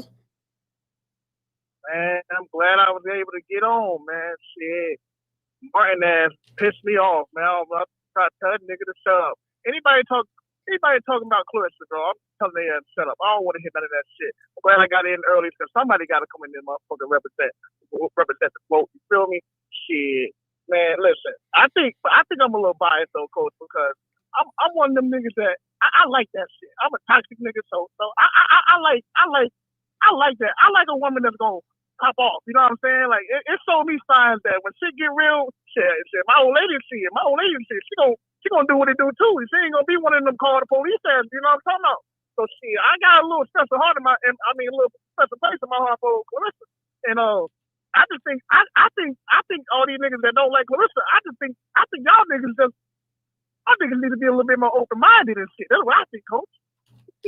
So what about what about the people who Claressa don't like? Do you think she need to be open minded, or is it just a one way street? Man, Claressa gonna sit in that mud for you, Coach. That's all that matters. You need to. I ain't even fuck the boxing. I'm talking about just everyday real life type shit. Claressa gonna hold it down. I think that's why I like her so much. Claressa. Oh, so you said so all right. So if you and Claressa in the car, that's your girl. She your ride or die, and you got a brick, and you got a brick in the car, and the police pull y'all over and find the brick. Claressa, that one that's gonna hold it down for you, say, "Don't worry about it, baby. I'm gonna take possession of this brick, so you ain't got. I'm gonna do this time for you." Is that what you saying? She your ride or die? Not only that, Coach. She gonna grab the burner and she popping at the police with you, bro. That's what she doing. We be both niggas, Bonnie and Clyde. You feel? Bonnie and Clyde on here. All right. So y'all need to give us some slack, man. Like y'all just don't know loyalty. That's what I think. Y'all don't know loyalty. Y'all used to be. Hold on. Loyalty? What you mean? Y'all ain't used to loyalty, man. What is loyalty? You can't tell. Because this is a personal problem. You can't tell. If you can't tell that woman is a rider, dog, that's a you problem, man. That's everybody in the chat. I see a whole lot of stuff hating the chat. I don't know what's wrong with y'all, but y'all need to open y'all eyes, man. I had enough. And I'm glad I got in the call so early because damn, this ain't about to be the Claressa slander show, bro. Like y'all need to chill. This is a good woman. Who's slandering her though? Who's slandering her though? I'm just everybody in the chat, Coach. They about to be called after call. Everybody in the chat talking about my baby. That's my baby right there, Coach. Hey, I ain't mad at you, man. You supposed to be biased towards your baby, man. That's your baby, man. Ain't nothing wrong with that. At least you admitting it. At least you admit it. I respect that. I'm a little biased, Coach. I just had to represent. You know what I'm saying? I'm a little biased towards no Claressa. I don't give a damn. She can beat up Michelle Obama. She can be beefing with Michelle Obama. You know whose side I got, Coach? Claressa. Claressa can't do no wrong. I got you. All right, do no wrong. Hey, shout out to Wookie Whoop, man. Salute, fam. Yeah, I get it. I mean, listen, I said this. I said that in the beginning of the show, my opening monologue. I said, look, I'm not here to get caught up in nobody else's feelings. Whoever team for Claressa, she can't do no wrong. I said that. Ain't nothing she can do when she's wrong. And whoever she don't like, y'all don't like. I get it. And then if you team Laila Ali, it's gonna be the same thing. I get it. You get what I'm saying? So, I'm just gonna call it. I'm gonna call it a spade. And I follow both of these women's career, but I do understand why Claressa is the way she is. I get it. You know what I mean? She had low self-esteem, bro. Low self-esteem. She, as I said, she wasn't the most prettiest growing up. So you get what I'm saying? She didn't get no attention like that. Hold on. She wasn't getting no attention like that growing up. She wasn't attractive. This and that. So now she get a chance and she's successful. She's making some money. She got her teeth fixed, this and that. So now it's, this personality trait don't came out. The narcissism don't came out. So I do get it. And it comes from that. It comes from that. She's constantly seeking the need to be validated. And I'm like, Claressa, you ain't gotta seek other people's validations. You don't made it. You don't made it already. You don't defy the odds. I think you got a net worth of like $3 million or something of that sort. So you're a millionaire, multi-millionaire. You don't defy the odds. You don't made it. And you get what I'm saying? Carla, what's your name? You called it from? Jamie from New York. Jamie, talk to me. Look, Coach, the way I see it, I already know both women are not to fight. They're not scared to fight each other. I already know that. They're both warriors. But, I don't see, this is only Claressa Shields' head. I don't see why we can't have like two growths in the game. You know, this is all Claressa Shields' work. She started this shit, bro. You know, it doesn't, like, she's always in her feelings. It doesn't matter what you say, you know. But bro, I don't want to take sides here, but every time I see Laila Ali, she's always very ladylike, and I like that. Right? I'm gonna be real. The other one, not so much. She's always ghetto. I don't like ghetto, bro. You know, and when Ali said what she said, you know, she didn't drop any names. Claressa just took it, you know, to heart. She took it the wrong way, I guess. But, you know, Shields, the way I see it, she just needs to grow up and control her emotions. You know, it's bad. It's a bad look when you beefing with everybody. So she's the problem. Respect from New York. That's my call. All right, salute, fam.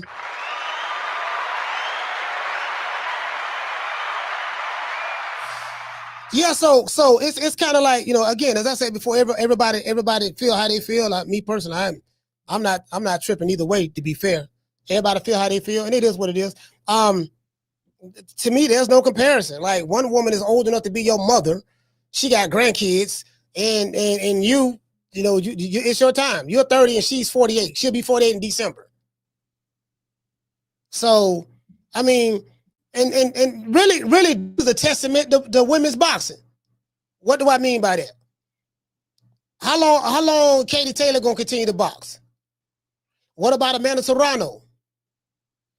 There's nothing there for Claressa to want smoke with a grandmother. A woman who's almost 50 years old is a testament. There's nothing in boxing. Ain't nothing there.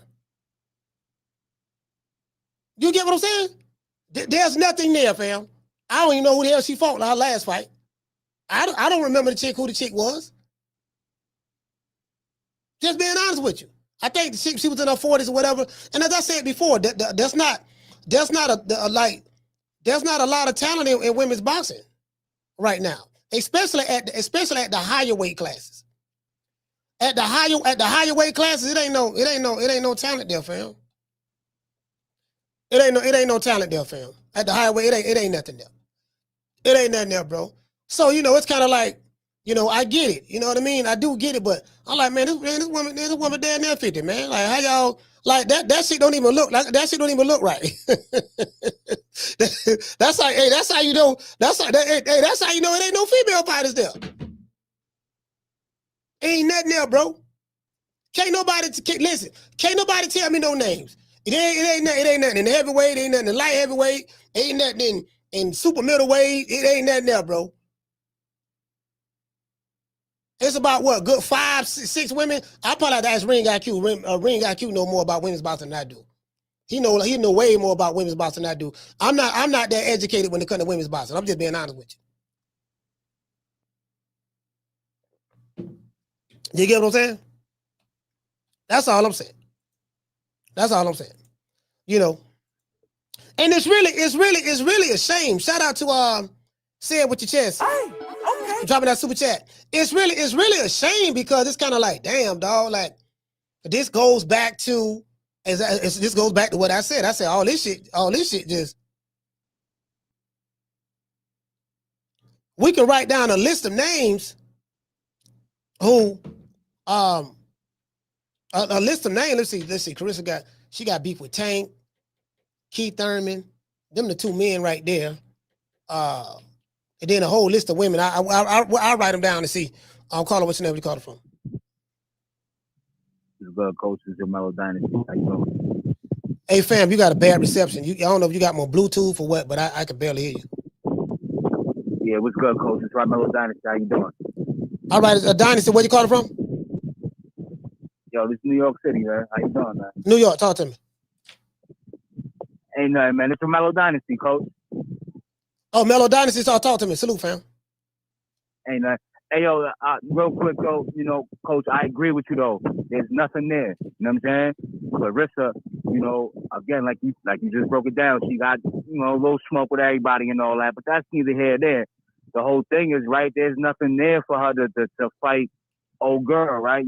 She's a grandmother and all that, right? Like, she's going into a whole other stage in life, you know what I'm saying? So for her to pick up some boxing gloves and want to say, I'm going to go fight Claressa, like you said, it's nothing there. So Claressa to be like, yo, I want to fight old girl, it's nothing there, coach. So I I'm calling in to agree with you by saying, maybe Claressa should find something maybe greater than, than that to try to uplift her career. Not saying that her career is not already uplifted. She's the GOAT, right? We understand that. We all agree on that. But, the call for that smoke, it's unwarranted. You know what I'm saying? So I agree with you, coach, as far as like, maybe Claressa should just find something else, go back to the drawing board, leave that whole situation alone. There's nothing there. Agree? Yeah. I mean, yeah. And what I mean by there's nothing there, I'm saying there's nothing there in her division. So we got to look at that too. Like who? Okay, what's in the female heavyweight division? You can't tell me. What's in the female light heavyweight division? They don't. You can't tell me. What's in the women's super middleweight division? You can't tell me. So well, what's homegirl name? Because not to cut your wisdom, coach. What's homegirl name that just fought a couple months back? Amanda Jones, or what's the young girl name? Jones, something Jones. She looked like she's tough. I don't know what weight class she in. I ain't really been, you know what I mean? But she looked like she's tough. But the Deja Jones. Oh, Shadeja. Oh, you talking about Shadeja Green? Shadeja. Yes, Shadeja Green. My fault, Green. Yeah. Part itself, yes. But I mean, again, like she's, a 10-0 record, 10-11. She's beat homegirl out of UK, Katie Taylor, or whatever. She beat Savannah Marshall. I mean? So she beat Savannah Marshall, yeah. Savannah Marshall, excuse me, part itself.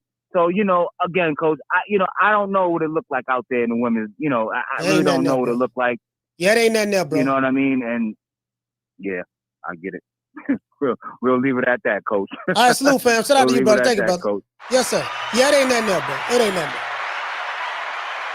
All I know is Claressa. I know Claressa Shields. I know Alicia Baumgartner, Katie Taylor, Amanda Serrano. I know Christine Hammer because Claressa beat her. I know Hannah Gabriels. Yeah, man. Yeah, I think that's about it. There might be a couple of more I may be familiar. I know. Yeah, Michaela Mayer, Sandy Ryan. You get what I'm saying? It's like, bro, it ain't nothing there, dog. It ain't nothing there. So I know I can just imagine Claressa's frustration. There's no talent there. Ain't nothing there. You get what I'm saying? He said, Coach, you just know all the pretty girls. Okay, well, shit. If I just know all the pretty girls, then who fault is that? I sat here and told you, fam, I really don't know a whole lot about women's boxing. I know all the pretty girls, I guess. You get what I'm saying? Maybe you can educate me. Maybe you can educate me on all the ugly girls. Since I know all the pretty girls, tell me something about the ugly girls then. Is there any ugly girls you can refer me to that I can look at? You get what I'm saying? Carla, what's your name? Where you calling from? Hey, Coach, this is Sheila. How you doing? Sheila, talk to me. Where should I start? Not gonna be long. Now, I understood that Laila gave Claressa her props and tried to help her in her early career. Because I looked at her YouTube, her thing, but to me, I always thought it started when she did say, okay, she had retired. The question was, would you come out of retirement? At that time, I don't think she had been out too many years. She didn't say, no, I'm not. She said, there's no one there at 168 that can give me competition that I can compete, that's competitive to make me even want to come out. Well, then I saw Claressa said, well, I want to say, yeah, she did bring up her gold medals. I didn't really hear her say she don't have none. She just said, I got 2. That don't count for nothing. Maybe it was another one. But that's what I heard her say. But she did say, she went through some kind of feeling because she did. It's like she was maybe not intentionally dissing her, but while she was helping her, giving her props, that could be looked at as a diss because it's like she wasn't even there. And I can see where she's coming from with that. Okay, now, as far as her being a grandmother, when they asked Layla at that fight, would she come out of town and fight Claressa? To me, she could have just said no. You know, but instead she said, give me 15, 20 million, we'll talk about it. Well, she opened that damn door again herself. I don't think, of course, Claressa is who she go. Claressa is gonna be who she is, but to me, she opened that damn gate, and she knows Claressa gonna go in it. You know, both of them, I feel like she did this little thing, you know, months ago. I'm gonna tell you, and then she said, I'm gonna wait. I'll tell you when I get ready to tell you. You know, so we waiting around. Hell, she knew then. But then she kept dropping these little nuggets. Now she come out with her new YouTube, which I feel like is good promoting for her because I'm sure she got a lot of views, you know. And I feel like both of them use each other's name because the only time I see Layla on the Breakfast Club or in any kind of where she been interviewed, she may talk about other things, but she knows they gonna ask her about Claressa, and the most of the time, her name is attached to Claressa Shields, and that's just how I see it. And that's just how I see it. I don't think they need to, but she knows she's not gonna fight. I don't even believe she could knock Claressa out. Let's be real. Like you say, she hadn't fought over 17 and a half years. You know, she may be in good shape. She looks good. She's pretty. You know, she looks good for her age. But I just don't think the conversation, I think she should have said no and left it at that. And I'll probably have some more stuff to say for the light skin stuff, but you know, that is what it is. She gonna have to grow out of that. You know, because I went through that, but shit, you grow out of that, just like the Bunny song. I like the Bunny song. You know, it don't matter that it's about a white girl, but I like the Bunny song. I didn't used to like to see black men with white, but you know, you go past some of that stuff. But I'm Claressa Shields team, and I'm not against Layla, but I just think she could have avoided a lot of this stuff. Now, she said a lot of me in her receipts. She dropped the receipts, but all the while, read between the lines, she was doing a little me too, while she was trying to, you know, point out Claressa's default. So that's just how I see it. I could be wrong, but like you said, we all have our own opinions, and so this is just mine. Shout out, Coach. Absolutely. And chat.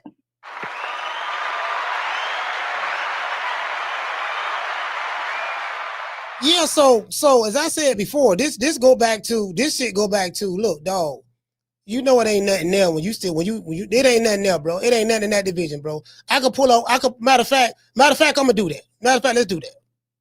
I'm finna do that right now.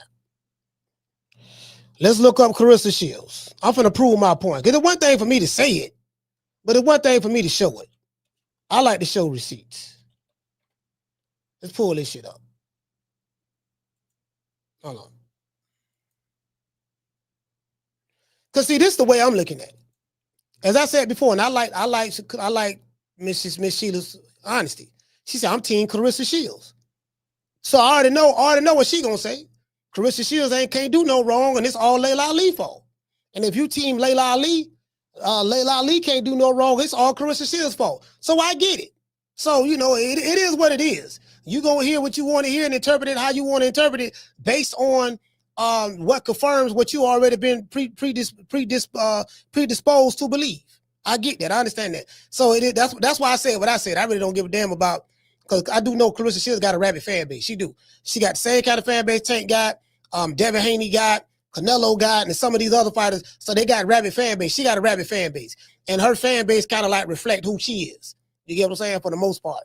And as I said before, this woman is beefing with a whole bunch of women. So it ain't just like it's Laila Ali.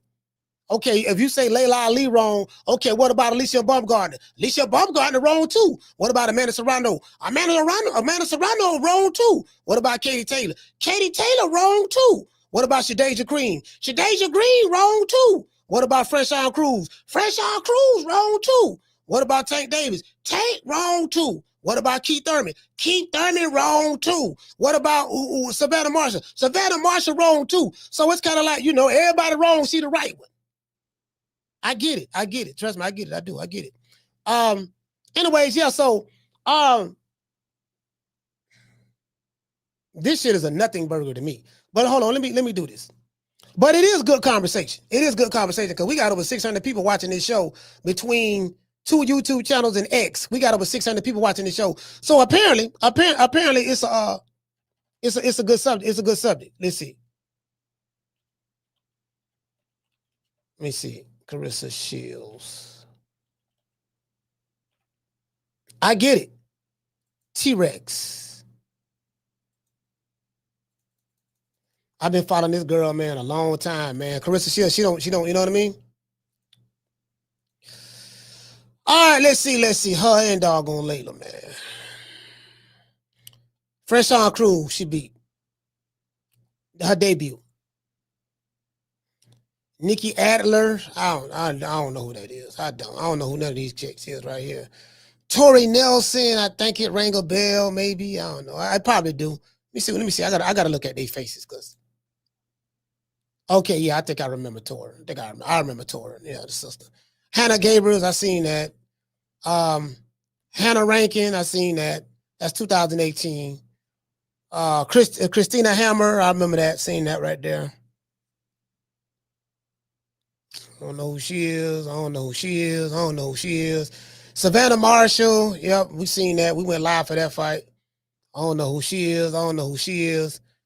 Danielle Perkins, I ain't know who she was. I think Miss Black Panther turned me on to who this chick was. I think she 40-something years old. Yeah, she had 5 fights prior to fighting. You know what I mean? And I think she 43 years old. You get me? She 43. She 43 years old. So again, as I said before, see, to me, this is the problem here. And then she fought this chick right here.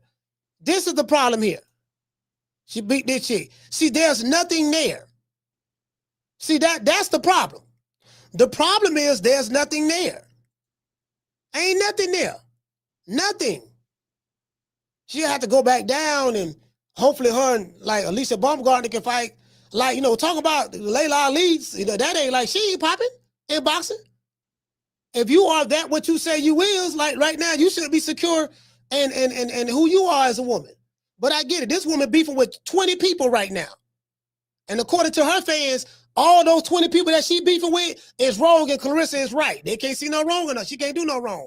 That's what I respect by Sheila. That's what I respect by Wookie Woo. At least Wookie Woo admitted it. So we know what it is. As I said before, that's what it is. I like, damn, everybody wrong?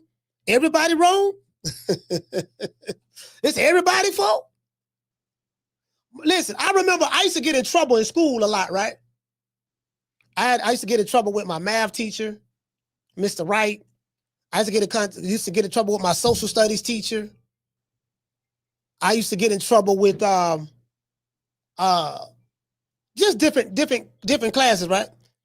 No matter what school I went to. Hold on. Got suspended. I had in-school detention sometimes. Just all kind of shit, right? And it was never my fault.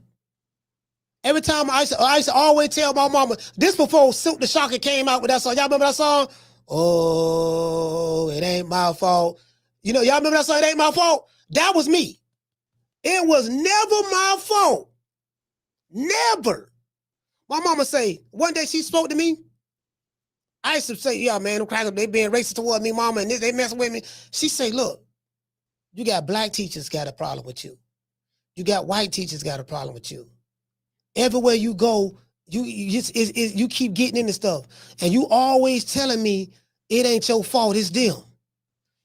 My mama told me some of the realest shit that a woman can never tell a man. A person can never tell another person. She say, son, when are you going to hold yourself accountable for what you do? You always right? You ain't never wrong. Multiple schools, multiple teachers, multiple principals, multiple deans, but it's the same thing everywhere you go.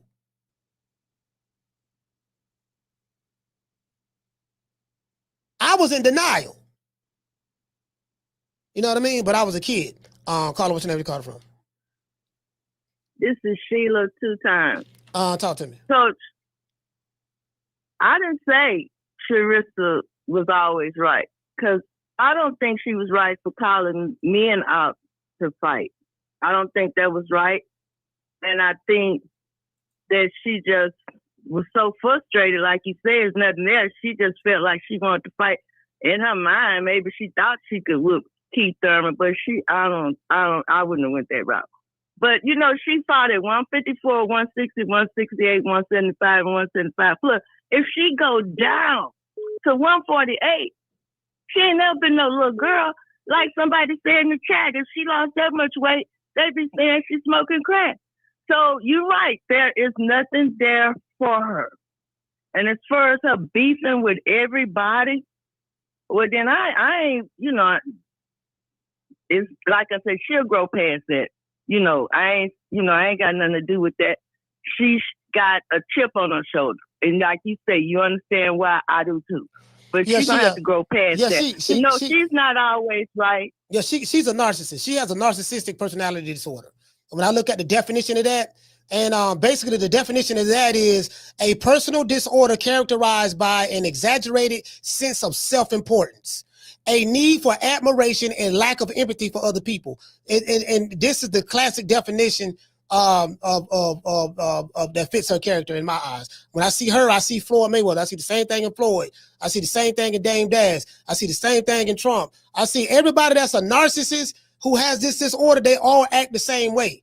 And when I see her, that's what I see. I love her as a fighter, you know what I mean? But that's just what I see. Because she beefing with too many people. It's the same shit. So that's how I see it. Okay, well, like we said on one of your other shows, that she probably need to see a therapist or something, you know. But if, you know, it can't always be everybody else. I understand that. But since we know that's where she is now and that's who she is, I guess she just have to take the flack from others who's going to point out that character defect in her.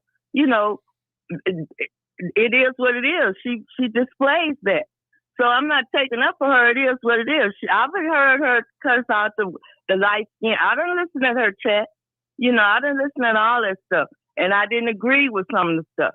But anyway, that's my call. I just want you to know, I don't think everybody wrong and she right.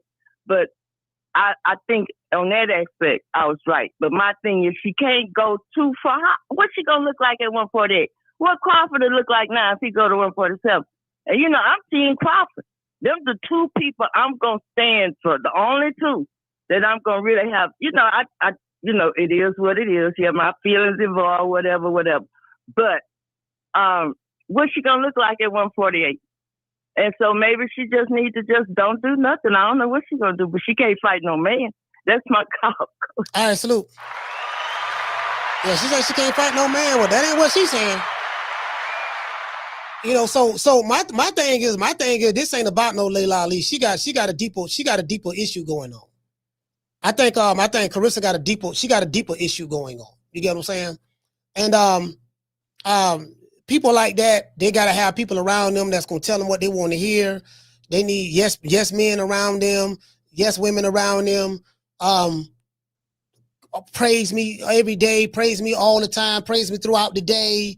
You get what I'm saying? That's just what it is. That's just what it is. And you know, that just who she is as a person. You know, takes nothing away from her skills as a fighter, and it takes nothing away from, hey, look, man, she ain't got nobody to fight.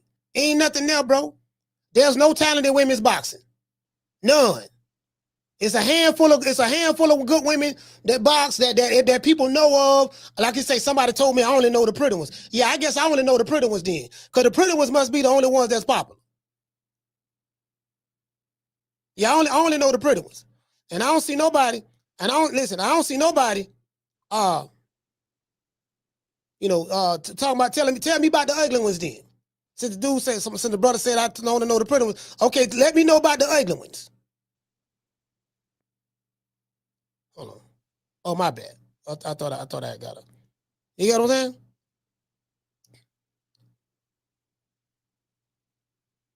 I don't know who up there and all like that. Matter of fact, yeah, that's what we were doing. We were looking at the weight division. Okay, cool. Let's go here. The ratings. Let's go to the ratings. Female. Ain't nothing there, dog. It ain't nothing there, fam.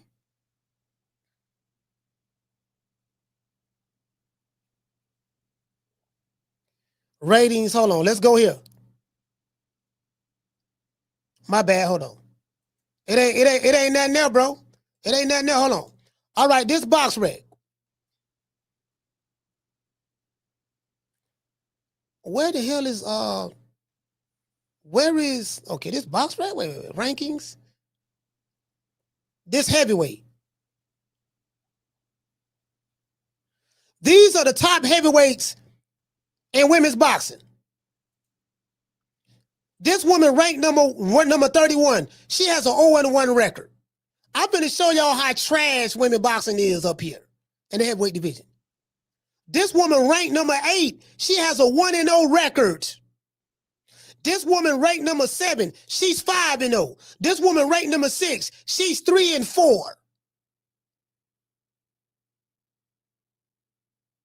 This woman ranked number 3. According to BoxRec, she's 4-6. This is the heavyweight division.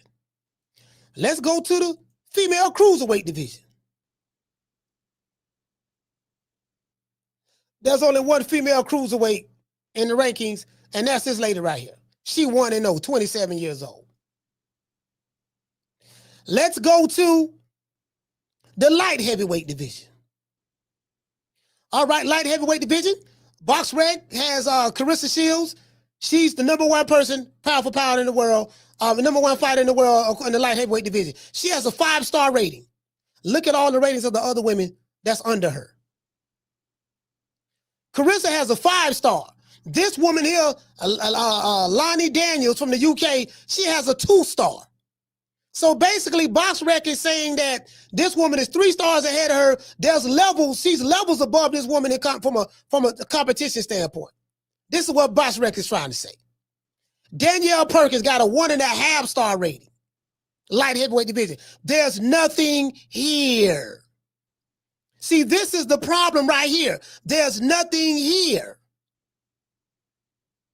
Once you leave the number 16th rank, rankings in the BoxRec and the light heavyweight division, and you see number 16 is 0-3 with 1 draw. How do you get a ranking being 0-3 with 1 draw? Make that make sense. There's nothing here. There was nothing when Laila Ali fought. There's nothing when Claressa Shields is fighting. Nothing has changed in that. So she's in a division where there's nothing but trash here. Trash, that's it. That's what we'll say if it was the men. If it was men, we'll say they trash. So guess what? The women can get it too. You want to be treated equally? We finna treat you equally. We finna get some equal treatment right now. All these women out there is trash. Every last one of them. It's Claressa Shields and there's everybody else. If she want a challenge, she probably need to fight 2 of these women in the same night. Let me fight 2 of you girls at the same night since there ain't no competition down here for me. That's probably what she need to do. So that's the issue. That's why let me go ahead and beef with Laila Ali. I need her to pass the torch. You got the torch. You there by yourself. You want a grandma to pass you a torch? You got it. You 2-time gold medalist. You the self-proclaimed GOAT. You got everything. Like what is it? You get what I'm saying? Maybe she can fight Remy Ma. Maybe we can put Remy Ma in there and have Pat Poose be the referee or something. I don't know. Call her, what's your name? You call her from? What's up, Coach? This is D. Smith 100. I'm calling from out of Cleveland, Ohio. D. Smith, talk to me. I kind of agree with you saying what you said that you think it's a much deeper thing that's going on besides just her being insecure and this, that, and the third. I think honestly she's going through early stages of CTE. I looked up the definition and the early symptoms of CTE, and the first one is emotional instability, sudden and extreme shifts in mood, including heightened irritability and aggression. The second one is depression and anxiety. Many individuals with early CTE report symptoms of depression and anxiety, poor impulse control, difficulty controlling impulsive or erotic behaviors, apathy and motivational issues, a new or worsened lack of interest and motivation, paranoia, unwanted suspicion or distrust of others. I really think that that's exactly what's going on with Claressa. She spent most of her career sparring men, and I think that she's suffering some of those symptoms. Yeah. Again, I thank you for looking that up and reading it to me, brother. I don't, I didn't even know the definition of what are the symptoms of CTE. I thank you for reading that, letting me know. I mean, I don't know. I really don't know. You might be right in that. I don't know. That would be something that she would have to get checked out herself. She got to go get that checked out. Whether she got a narcissistic personality disorder, which I think she definitely have that. She definitely have that in my mind, in my opinion. But I don't know, fam. Yeah. That'd be something. Yeah. But I just want to tell Claressa Shields, you won already. You came out of Flint, Michigan. You the only one that made it. You won. You got a couple of $1 million in the bank. You know what I mean? You doing well. You won. There's nothing else to fight no more. I totally agree. You overcame the odds. All the people who told you was ugly and unattractive, you proved all of them wrong. You did it.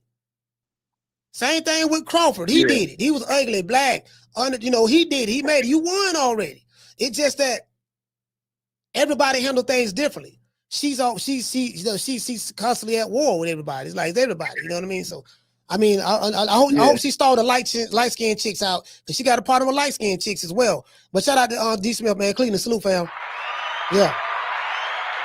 I remember this is a true story. Colorism is real. Colorism is real in the black community. I remember when I was growing up, this is the 80s, true story. In the 80s, the light-skinned girls got damn near all the men. Light-skinned females, they was known, they had a reputation. I'm not saying that it was a justifiable reputation, but I'm going to just say, when I was going to school, and I want the men and the ladies to hear this. When I was going to school, colorism was practiced very, very strong, right? I told them most of everybody in my family dark skinned. I guess I'm brown skinned, you know what I mean? I ain't light skinned, but I ain't dark skinned neither. But anyways, I used to see red bones get beat up from dark skinned chicks because they was getting the men. The girls was jealous of them, didn't like them.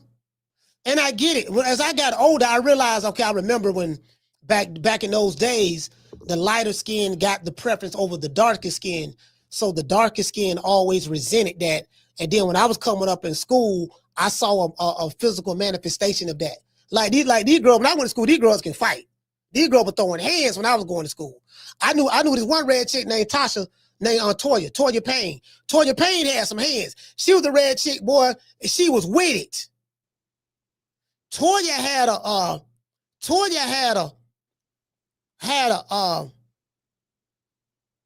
what they call it, a chip on her shoulder, because she felt like because I was red, these hoes gonna try me and think I'm soft. So I got to show these bitches. So Toya was whooping dark skinned chicks' ass. She was pretty than a motherfucker, but she can fight. Then there was another chick I went to school with. Her name Cameron. And Cameron was dark skinned.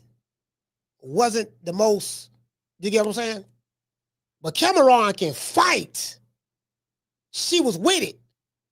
But Cameron had a good attitude, though. Cameron had a good attitude. She wasn't I don't remember her being no bully or nothing like that. I don't know. You know what? It depends. Because some of the chicks she did press up on. Some of the chicks Cameron did press up on, but then some chicks she didn't. So, but that was real heavy when I was growing up. I'm telling you. I don't know how it is now in today's time, but when I was going to school, that was real heavy. I'm talking about junior high school, that was real heavy. True. That was real heavy when I was going to school. For real though. You get what I'm saying? So I remember that like it was yesterday. Shout out to say it with your chest. Hey, okay. Dropping that quarter of a dub. He say tell Claressa to shut up and pay homage. She's being extra. Okay. Shout out to the RN Loves Boxing. Hey, okay. Dropping that half for bam, dub on your boy. Super chat received. Playtime's over, boy. He said Claressa is the GOAT. She doesn't have to go down anyway. If those girls won't smoke, they can come up like Bud did and get it. As far as beefing, when they come at her, she answers back. Okay, I get it. I understand. I get it. Trust me, I get your position. Down from the bar, there's a platform stage. People pimping, sharp as razor blades. Yeah, you get what I'm saying. So yeah, I remember that, bro. That was real strong. So when I like when I hear Claressa Shields online going, them light skin hoes, them light skin chicks, this and that, they bitch be jealous of me, this and that. When I see her do that, it takes me back to when I was in junior high school, and I remember how the girls used to treat, because the light skinned girls wasn't known for fighting, they couldn't fight, and they was the desire of all of the men's eyes. When I was going to school, you get what I'm saying? Now it was some fine, pretty bad dark-skinned chicks. Now I can name some. They were fine and bad in the motherfucker. You get what I'm saying? But I'm saying I can name the girls. I'm not gonna name all of them, but I can name the girls I went to school with, and they used to have problems, bro. They used to have problems. No, I know girls that come to school crying and I don't know, I don't want to, you know what I mean? I just want to be, you know what I mean? Like the girl literally ain't doing anything, but because her man like her or whatever, that's what that is. That's what that is. It's always been like that. It's always been. I'm saying when I was going to school, as I said before, I don't know how it is now, but that's how it was. That's how it was. Hey, what you say, Mr. Board? What you say, fam? Let me pull you up. Let me pull up what the people talk about in the chat. What you saying, fam? You said, Coach, I was growing up in Puerto Rico. I hear other time. I guess you're trying to say you hear that all the time. If you bring a girlfriend to the house, make sure the light skin is lighter than you. Crazy. Yeah, I mean, you know what? But you know what though, Mr. Board, that's what it is, fam. It's always been like that. It seemed like she still, you know what I mean? You know, it seemed like she might be going through that as well. To be honest with you. What did it say, Cambosos? He said, I love me some chocolate. Hey, Sheila say, what you say? She say she's definitely insecure. Yeah, she shows some insecurity. She definitely shows some insecurity. Like, this is the thing, right? You have to be comfortable in your skin. You have to be comfortable in your skin. Like, my mother was a short, dark-skinned woman, right? Betty Jean. My mama was a pit bull. And I learned early on, look, man, you gotta be comfortable with who you are. You didn't listen. I'm going to tell y'all something. Tell you something that I learned a long time ago. The reason why I stopped, because I used to be like real racist growing up, right? Because my mama was a Black Panther. I was real militant. I hated white folks. True story. I think I told this story before, right? And I used to hate white people for the simple fact that they were white. Nothing more, nothing less, right? White, and from a historic standpoint of what I was taught about program and all that stuff, that right? One day I was doing some studying or reading or something, right? And I was talking to this chick. It was a chick I was talking to, right? I was talking to this chick, and she was mixed. Talking to this chick named Michelle. She was mixed, right? Dad was black, mama was white, all that stuff there. And then of course she came out red, and a lot of chicks didn't like her because she had the good hair. Michelle was real pretty white teeth, all that there. So she caused issues as well. We were going to school. But I remember I was talking to her, right? And I was reading something, and I was talking to her one day, and she said, you know what? I don't know why, you know. It's just crazy. She didn't like white people. Michelle mama was white, but she didn't like white people. She was funny to the motherfucker. But I sat down and I was thinking one day, right? I said, you know what? Didn't any of us choose our parents? Carla, hold on. I didn't choose my parents. Neither did you. Nobody in the chat chose their parents. You had no choice in the matter of whether you was going to be born in a social construct called white, black, Asian, Hispanic, whether you from Puerto Rico, whether you from America, whether you from any other countries, the 54 countries on the continent of Africa, whatever. Neither one of us chose our parents. We had no choice in the matter. I had nothing to do with me being conceived. The sexual intercourse that happened between my mother and father, which brought me about. I was the one sperm cell that made it, and now my mother had me, and I'm here 50-some years later. Well, you have no choice of who your parents is. So once I thought about that, I said, why would I hate this person? Because he was born a certain skin complexion, something that he or I had nothing to do with. Something to think about. Caller, what's your name? Where you calling from? Hi, Coach. This is Allie Hernandez calling from Maryland. Allie from Maryland. Talk to me, Allie. Long time no hear from. Yeah. So, hey, listen, I hear you say that when you were growing up, light-skinned women or girls were sort of preferred. I agree with that. But I would also add that they were preferred by black men or black boys. When I was growing up, and I'm very close to your age, all white men, Asian, Hispanic, Italian, all of those men gravitated towards me. So I had a cousin that was very light. All the black boys liked her. Yeah, the dark-skinned boys. Anything other than black liked me. So I just wanted to sort of throw that out there. Yeah, you know what, Allie? I'm glad. Listen, thank you so much, Allie. Salute. Hey, you know, I'm glad. Listen, I'm glad Allie kind of cleared that up because, you know, you're right. That is a flip side to that. The lighter skinned men like that's not in all cases. I'm just saying how I grew up. A lot of the lighter skinned men, they did date the darker skinned women. Now that I think about that. They did pretty much date the darker skinned women. The light skinned women I'm talking the 80s, boy. If you were light skinned in the 80s, whether you was a man or a female, whether you was a light skinned chick or a light skinned male, if you were light skinned in the 80s, nigga, you hit the jackpot. True. Hey, you hit the jackpot. So colorism was serious. Colorism was serious, you know what I mean? Like me, I used to be crazy about red bones. Bow-legged red bones. Yeah, red bones are my thing. Yeah, man, you know what I mean? So I'm just being honest with you.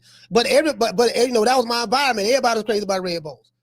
Yeah, man, she fine, but you had a red bone, nigga. You had something. The only problem is the red bones was looked upon in my city as being easy to get with too. You get what I'm saying? So, caller, what's your name? Where you calling from? Okay, Coach. This is Sheila 3 times. I just want to come in on the color tone. Now, I was in school in the 60s and the 70s when I was in junior high. And I was dark. I'm still dark. But in my day, I got picked on by the light-skinned girl. And I didn't really understand why. I mean, they would call me Spook. They would call me Dark Shadows. They would call me all these names, you know, and I wouldn't even wear the color pink or yellow or whatever because I thought it would show up my darkness of my skin, you know, too much. So that messes with you. It wasn't until I was 14 and James Brown came out with Say It Loud, I'm Back in My Pride. I didn't give a damn. But all the fights I had in the 7th and 8th grade was with light-skinned girls and because they was picking on me. And, you know, I wasn't but 4'11", so I sure wasn't no bully, but I damn sure stood up for myself. But the difference was I wasn't no ugly dark-skinned girl. So, and I did have action. So, you know, that might have been what it was. You know, they just, maybe, I'm going to be like Claressa, maybe they was just jealous of me.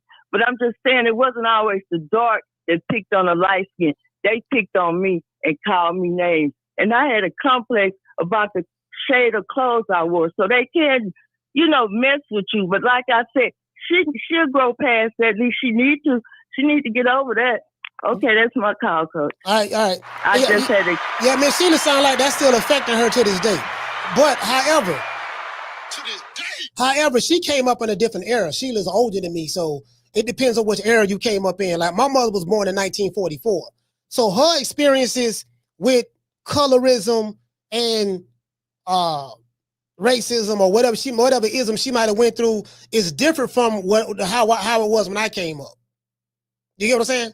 So in her day and time, growing up in the 40s, 50s, and 60s, that's the era my mother came up in, right? And Sheila, if my mother was alive, my mother would be 81 years old right now. My mother would be 81 if she was alive right now. Sheila younger than my mother, because Sheila was born in the 50s. Hold on. So you get what I'm saying? So that's what that is. Depending on which era you grew up in, you have different experiences. So when I hear Claressa Shields talk, like, cause I follow her. I listen to her live shows. I never comment. I'm the dude that watch. I don't say shit in the comment section for the most part. And I see it and I'm like, yeah, man, she's projecting a lot of that hurt and pain that I see that's in her right now. And that's what it is. She has to constantly validate. She needs confirmation. Yeah, I'm so beautiful. Look at me. I'm so pretty. Yeah, you see this beautiful dark skin, chocolate skin. Yeah, you hate that, don't you? You hate that. You don't like that. I know. You jealous of me. This and that, this and that. And I'm like, she just started coming up with all kind of stuff in her head. And this is what she's saying. And she's projecting that. And she probably really feel that way. And I think it has a lot to do with her disorder. You get what I'm saying? Floyd Mayweather do the same thing.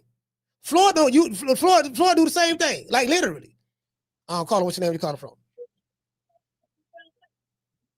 Yeah, Miss Jane. Miss Jane. Where you calling from? No, Miss Jane. Oh, Miss Jane. I'm calling from I'm calling from Arkansas. Arkansas, talk to me. Miss Jane, go ahead. You can talk. Apologize, my same sister buddy. But yeah, I just wanted to come in on Claressa and Laila Ali situation. And I just want to say that you are right. There's a lot of insecurity concerning Claressa Shields because the statement that Laila made on Breakfast Club was totally taken out of context by Claressa. I mean, she really took that little statement of her saying about she felt like there was no one, out there for to come out, box at the time, whatever. And she totally produced it. Made a whole problem out of that. There shouldn't even never been. Because she most definitely gave her props. She brought her on for interviews, took up on her wing. But I don't blame Laila for stepping back after she, took them words and took them out of context. I would have stepped back too because you don't want to deal with nobody with a mindset that if you're trying to help them, they're going to take it out. Anything you have to, in other words, Claressa somebody that when you're dealing with her, you have to watch every little thing you tread like on eggshells when you're dealing with a person with insecurities like that. And it makes it hard for you to befriend them or get too close to them because they were close at the time when all this went on. And look what she did.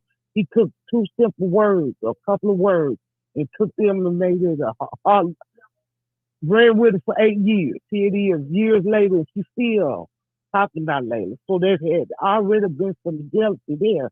And I feel like she was set out to destroy Laila's name because Laila's name was still ringing when she felt like, I'm the champ now. So why is they still bringing up and looking at Laila as the lady of boxing when I'm the champ now? And she didn't appreciate that. And I think that's what bothered her because she kept saying, I'm the champ now. That she's my name out there ringing. At that time, her name was not ringing like it is now. And it's only ringing now only because she done got in this relationship that she's in. That's when everybody got to really know who Claressa was. She is a good boxer. I got introduced to this is how I came into the women's boxing. I ran across on my feed. I never watched boxing in my life. Mm-hmm. And this was 5 years ago. And that's how I got acquainted with Claressa because I clicked on to seeing how good she was, got to turn her on to other people. But I didn't know anything about it before I ran across her. But she most definitely got a problem with jealousy towards Layla. I see that it's clear. It's clear. She just kind of, it's like she's out to get folks' eyes to look at Layla in a different way and look at her for the credit that she feel like it is due to her. Yes, ma'am. I understand. Let me say, thank you so much. You're a first time caller. I really appreciate you. I really appreciate you calling, ma'am. Thank you so much. Yes, sir. Thank you for allowing me. Thank you. Yes, ma'am.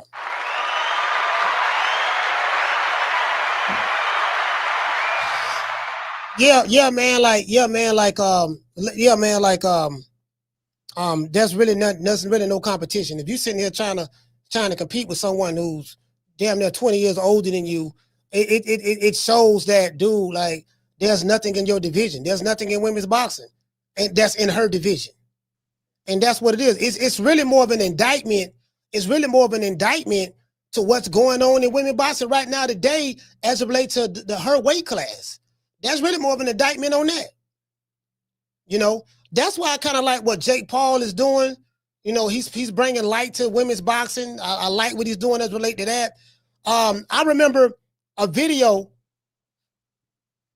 and Laila Ali had the video, had the interview in this clip. Well, the Claressa Shields said that, yeah, I can't stand you. Matter of fact, yeah, and Laila Ali always been hating on me because she always leaving comments under Katie Taylor's YouTube channel. She left a comment under Katie Taylor's video talking about how great she was and how good of a boxer she was and all that stuff there. And she don't never leave no comments like that under my videos. And I was like, wow. Like, literally, it's right here. It's right here. It's right here. She literally has, she had that clip. She had that clip right here. She had that clip right here. I forgot that I should have wrote the timeline down. Yeah, she leave comments on the Katie Taylor. And I'm like, bro, like, you get what I'm saying? Literally, like, listen, I heard it. I heard it. Send that video. I'm gonna find it. I'm gonna find it and play it. I'm gonna find it and play it. Caller, what's your name? You calling from? Bro? My name is ZX. I'm calling from Philadelphia, Pennsylvania. ZX, talk to me, brother. Philly, stand up. All right. Hey, listen, man. I am a fan of Claressa, but I'm a bigger fan of Laila Ali. Beautiful woman, intelligent, business oriented, and she's had her time. I think she has paved the way for Claressa and everything that she has done and how she has represented herself as a boxer, a mother, and a daughter of Muhammad Ali. I think that Claressa has shown herself to be envious. And every now and then, grown folk got to step out there and spank these kids in their behind. And I hope that Laila comes back. I hope she gets 9 months to get herself in shape and spank her because she needs it. She needs it. She needs to be humble. You know, Laila didn't have to get secondhand Negroes like Papoose. Okay? You're looking like a thought out here showing your behind, wanting to be a rapper. It's nothing classy about that. And that is the distinction between the two. Do I think that Laila should come back? I beg her, please. I beg her, please. Come back and get this little girl back in her place. She needs to be humble. You know, when Laila did that video, you could actually see the progression of Claressa. Her mouth was raggedy. Her weaves were what they are today. So she's come a long way, and I salute her for that. But don't you ever forget the trailblazers, the people that laid it down for her to be where she's at. The competition is what it is. But I think it is very disrespectful for everything that Claressa has said, how paranoid and insecure she is. Have you ever heard Laila Ali talk about her looks? See, the first thing that a man or woman does when they're insecure is reference your appearance. Now, as a man, I say Layla is fine. Of course I'm going to say that. But I would never want anybody to compare themselves against someone else, in particular about their looks. So her insecurity and envy came out. Now, she can, get her nice weave, and she can hang out with Floyd and everybody else out there. That's fine. Layla has broadened her business and things that she's done, which is representing women. Being a thought and dealing with rappers that used to deal with this woman, you getting secondhand. You playing your position as a young girl. And it's real. I hope Layla comes back and get the little girl in order. She needs her ass whipped. Excuse my French. Every now and then, you got to reach out and you got to spank them. Every now and then, you got to let them know, hey, look, come on, man. I might be, what is Layla, 20 years older than her? Now, if Layla come back and whip her behind, you talking about looking bad, that's going to look bad. Just like everybody talking about, well, Floyd needs to come back and deal with Crawford. Don't do that. Don't you do that. Play it safe on your 50-0. Terrence is something different. Just like Sweet Pea was something different. Not what you want to do. I mean, you can run your mouth, but at the end of the day, there's certain things you just shouldn't do. Claressa is not a monster. How many people she knocked out? Layla got knockouts on her resume. And I think she could be another knockout because I think once she feels it, Layla is bigger than she is, stronger, and she has been around boxing a little bit longer, and she comes from a boxing family. You got to give that respect. All she is a modern day young girl who wants the clout. Layla is the clout. That's my opinion on it. Shout out to ZX, man. Philly, stand up. Thank you, brother. Yeah, for me, I wouldn't want to see that. I mean, I don't think that a fighter who hasn't been boxing in all damn near 20 years, retired almost 20 years ago, gonna come out and beat an active fighter like a Claressa Shields. Myself, you know what I mean? She's active. You ain't fought since 2007. You damn near. You get what I'm saying? So I don't know about that, but I mean, just the mere fact. Hold on. The mere fact that we talking about someone that's old enough to be somebody's mama coming back, the fight, an active fighter that's at the top of their game is more so of an indictment to women's boxing. It's an indictment. It ain't no smoke there. It ain't nothing there. Nothing. She can fight 3 of these girls in the same night and win. Whoop all 3 of them. She gonna go the distance. She ain't gonna stop none of them. But you get what I'm saying? She can't help. She can't help it because she ain't got no punching power. She pillow fisted. She can't help that. But she'll beat all of them. I mean that's how trash it is. I'm just being honest with you, bro. Ain't nothing there, bro. Caller, what's your name? Where you call it from? What up, Coach Yamas from Brooklyn? Yamas, man, talk to me, brother. Yo, man, I'm here listening to the show, man. In my crib, doing what I'm doing. I'm getting aggravated, man. Yo, this girl is 48 years old, man. She ain't been in the ring in over 10 years, man. What the fuck are you talking about? She will get fucking destroyed. I'm sorry for my language, man. Yeah. But this is why women's boxing and women's sports don't get respect. This is fucking dumb. I'm sorry, yo, pardon my French, man. Nah, we good. I'm getting aggravated. Look at my heart. She look back. Yo, I ain't got nothing to do with it, man. Claressa Shields is in her athletic prime. And, she's a 2-time Olympian. She was Olympian gold medalist at 16. What the fuck are you talking about, man? Yo, this is why Jake Paul can make $150 million. Because people believe total fucking foolishness. This is why Donald Trump is the president. Who's this clown? You see this nigga wrote in the chat? What's wrong with these fucking people, man? I'm a clown because I think that a fucking 48-year-old that ain't been in the ring will get destroyed by. Come on, man.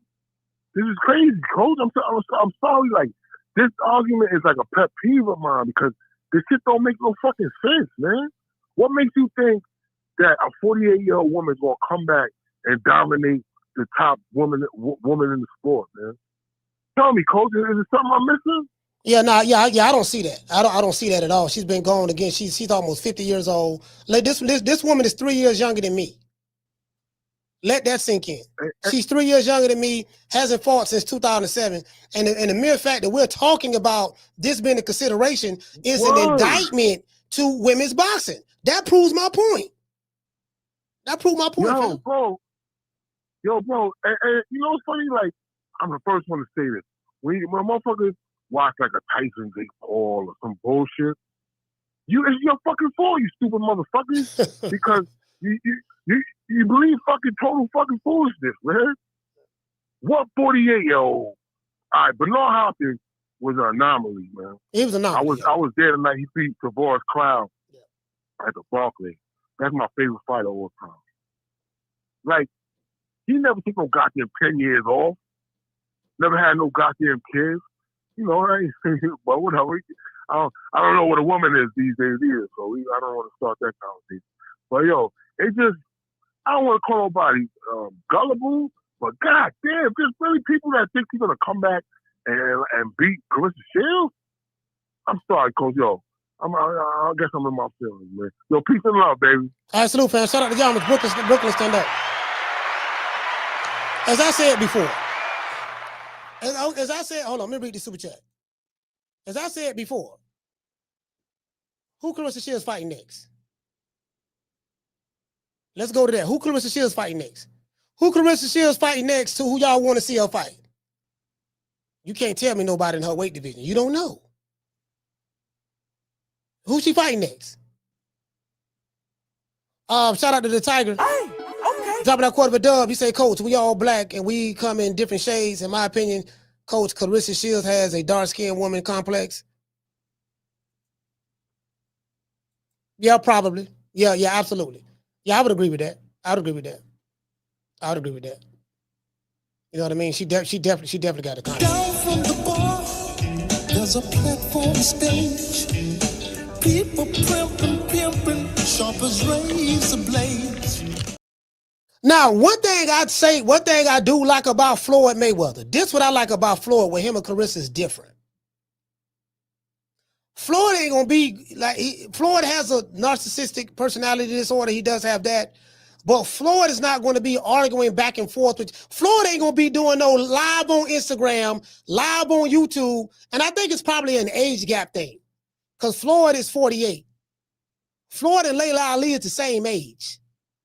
Floyd is 48. So Floyd ain't going to, I think because of the age thing, I'm not saying that could be the case, but Floyd ain't going to be going back and forth with you on social media. Floyd just going to post a video of him buying another Rolex.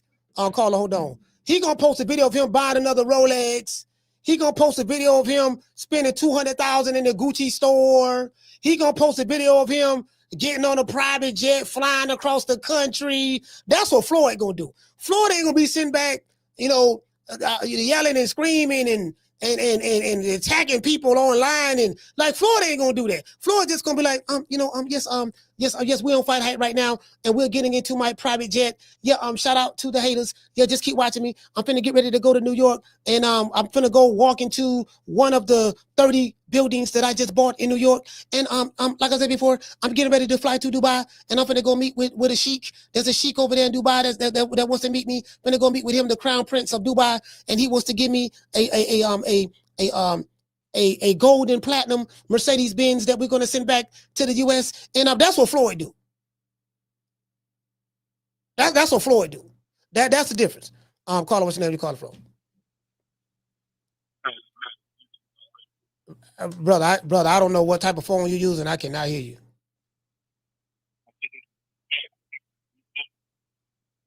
Yeah, I can't hear you, bro. You got to call back. What I want you to do, go back and listen to this clip of the show at the 2 hour and 24 minute and 30-second mark. When you call and listen to it and tell me, can you hear yourself, and you'll understand what I'm going through. But call me back, brother.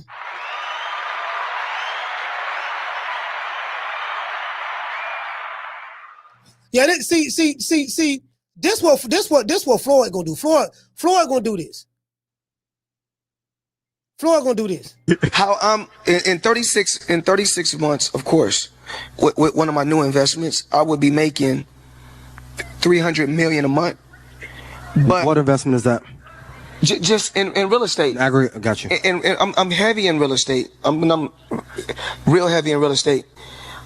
Even though, you know, I got my own liquid.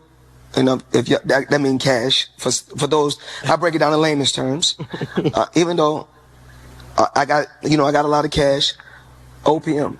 Okay. OPM.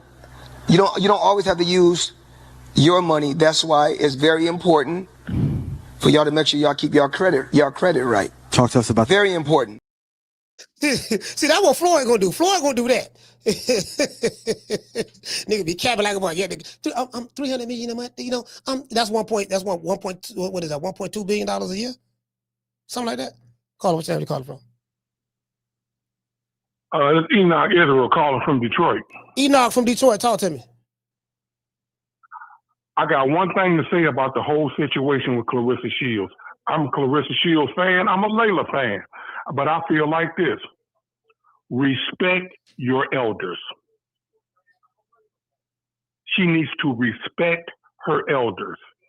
When Laila Ali was young, you didn't see her out there gallivanting with a married man talking about when they gonna have a baby. You didn't see her out there with her ass all out. She's always been a class act. And I talk to Claressa Shields on Facebook all the time. I said, I don't know whether she's listening or not. I said, keep it classy, lady. Yeah, but the key thing to this is just respect your elders. That's all I got to say, bro. Hey, shout out to Enoch, man. Detroit, stand up, man. Shout out to the brothers in Detroit. Yeah, I don't. You know, I'm gonna be honest. I don't think class is you know, is one of the Claressa Shields' strongest suits. You get what I'm saying? You know, she's kind of like the.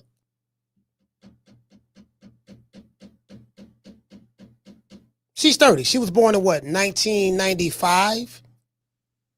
Yeah, she was born in 1995. So, yeah, she's 30. So, she came up. She's in that YN era. She came up in that YN era right now. So that's pretty much where she at right now in her career. As she get older, she'll mature and stuff like that. It is what it is. But I just think it's just more frustration. Like, again, she's beefing. Okay, who's she beefing with? I'm gonna say this in the wrap up. Alicia Baumgartner, Katie Taylor, Remy Ma, Amanda Serrano, Savannah Marshall. Understandably so, she fought that girl. Keith Thurman, Tank Davis, all the light-skinned chicks who don't bow down. Shit.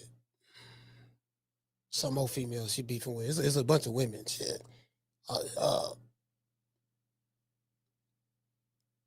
It's a bunch of women. I said Remy Ma. It's a bunch of motherfuckers she beefing with, bro. Like I watch her shit. I'm like, damn, but she got a problem with everybody. Everybody. Oh yeah, Shadeja. Yeah, Shadeja. Shadeja Green. She got a problem with anybody she's fought. Anybody she's ever fought, she got a problem with it. But that's Christine Hammer, Savannah Marshall, Hannah Gabriel's. Somebody said she had a problem with With Michaela Mayer, I didn't know that. I didn't know she had a problem with Michaela. I thought her Michaela was all right, but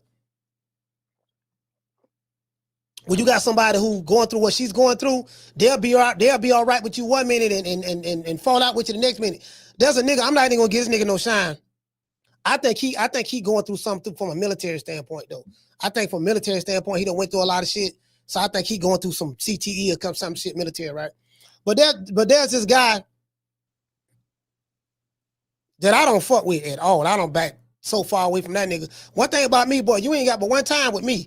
I don't give you twice. I don't give a snake twice to strike. You strike me one time, that's it. I learned my lesson. I ain't coming back for seconds. You get what I'm saying? But this particular fella, older guy, he's about 10 years older than me. This particular fella, he appeared to be all right. And then he just went on a personality disorder and went to accusing me of shit that I didn't even do. So I got the nigga phone number. He got my number. I'm like, damn, fam, if that what you accusing me of, why would I do that? Man, you all right. Like, why? I don't do that to nobody. I don't do that to nobody who I don't even like on YouTube.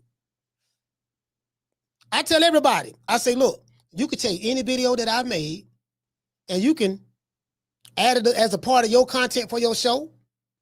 Even if you dissing me. Jenna Farty takes shit and diss me, or take shit from my content and diss me all the time. I don't give a damn because I'm so great at what I do that I know how to reverse engineer it. As long as you keep my name in there in the algorithm, baby boy, that ain't gonna do nothing but help me. I'm averaging 1,000 subscribers per month. That's what I'm averaging over here. Organically. I'm not spending any money on Google ads to blow my channel up. I'm not collaborating with bigger content creators that'll help get me exposure. I ain't doing none of that. It's just me showing up every day, Monday through Friday, from 3 o'clock to 5:30, sometimes 6 o'clock, and putting on the show. That's it. And we getting 1,000 subscribers a month. So I encourage people to take my content and make whatever. I encourage that. So the nigga accused me of getting his channel demonetized for using a video that I put out there for the world to see. That everybody used, even people who I don't like, used it. And he said, out of all them people, I singled him out. So I told the nigga this. I say, check this out. If you say that I reported your channel and had your channel demonetized, and that's what YouTube showed you, why don't you show me the receipts where YouTube said that I reported your channel and got you demonetized? I killed that shit dead right there. I said, won't you show me the receipts? No, man, no, man, I'm just saying, man, you ain't have to do that. I said, look, man, forget all of that. You accusing me of something. Apparently you got proof of it. Show me the receipts. Well, you know what, man, if you ain't do it, man, then I apologize if you ain't do it. No. I don't want no apology.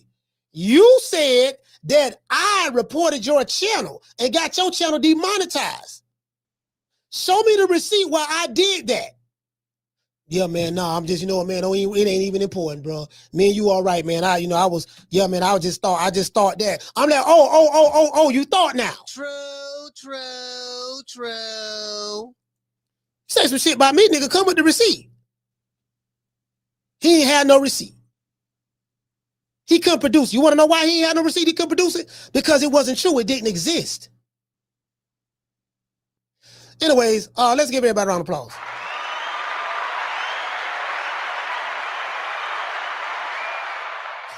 You get what I'm saying? So, I mean, it is what it is. It is what it is. Hold on, T Culture. What you say, fam?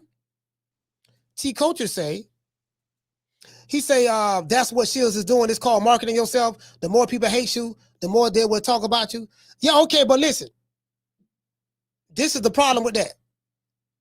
If you say that Claressa Shields is marketing herself, then that means you are admitting that she is intentionally doing these things. That means you admit she's starting shit. She's starting shit in order to generate hate for her to market herself. Okay, well, if that's the case, tell me why she complaining about the backlash. Let's say I take what you say and run with it, T.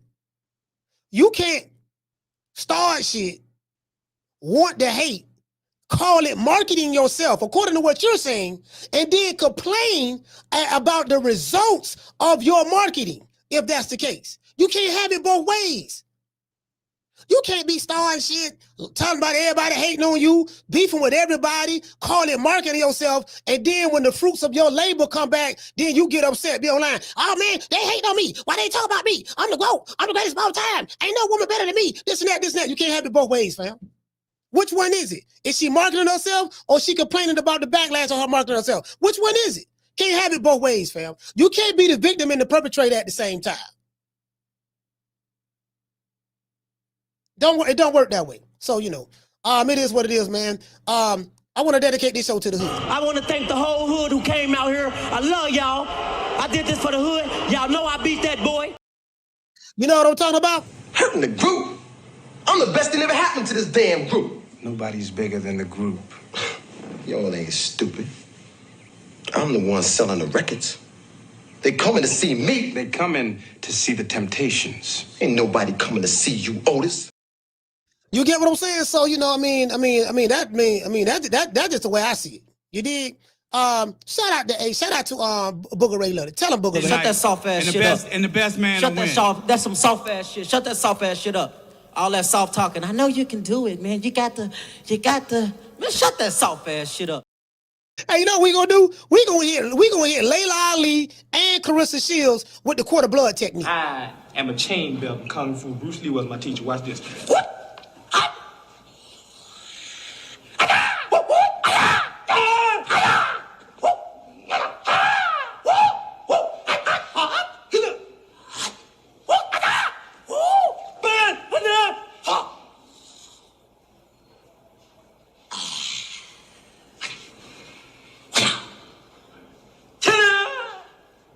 That's called the quarter blood technique. You do that, a quarter blood will drop out of a person's body.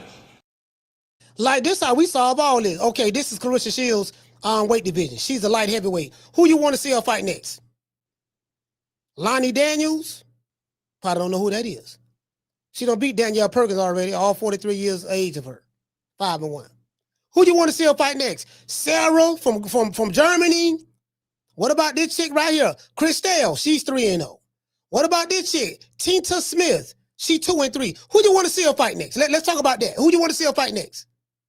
Anybody on this list? You got a chick from Moscow. You got a chick from Nigeria. She 1-3. We got a chick right here from look like Spain. I don't know what kind of flag that is. She 9-12. All these people in her weight division. Who you want to see her fight, sir? Who you want to see her fight? Shout out to the lovely goddess. This chick right here. This chick right here. She's ranked number 8. Diana Colado. She's 16-38. Do you want to see her fight her next? She's from the Dominican Republic. 16-38. Who do you want to see her fight next? It get real quiet. It get real quiet when we go to talk about this. It get real quiet. So it makes sense.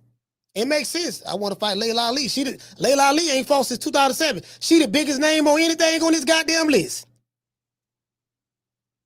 I think no one would argue that Laila Ali is the biggest, and who haven't fought in 20 years is a bigger name than anybody on this list in the Claressa Shields weight division. I think nobody will disagree with that. So so I get it. I understand that. I get it. I honestly do get it. I get it. You did.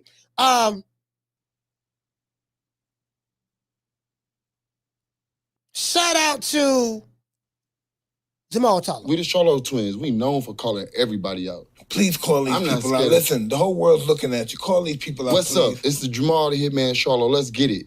Who want it? Name them names, man. They know who they is. Name them names, please. The names need to be named. They know who they is. The Mexican monster. Mexican monster. Nello. Give everybody a shout out, man. You know how we do. We got to give everybody a shout out, man. Again, I hope these ladies, whatever, work it out. If they don't work it out, fine. I really don't give a damn. Let them do what they're going to do. Both of these women are grown. They going to be all right. Both of them doing well for themselves. One is making, one is doing well. She's the daughter of a legend. Now, I will say this, Claressa. Claressa say, Laila Ali ain't nobody but the daughter of Muhammad Ali. Who are you the daughter of, Claressa? If Laila Ali is nobody but the daughter of a Muhammad Ali, Who are you the daughter of?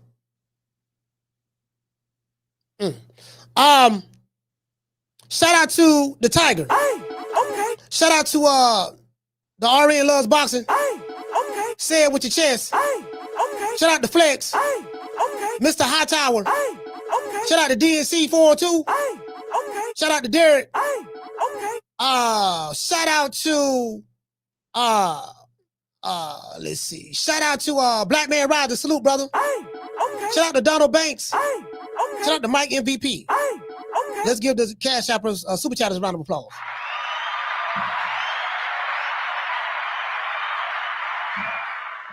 Yeah, man. Listen, man. Shout out to everybody, man. Matter of fact, we're gonna give everybody a shout out, and then we're gonna you know how we do it. Shout out to Brandy. Okay. Cooking with Sir Senior. Okay. Shout out to Kendall Price. Okay. Shout out to Tila. Okay.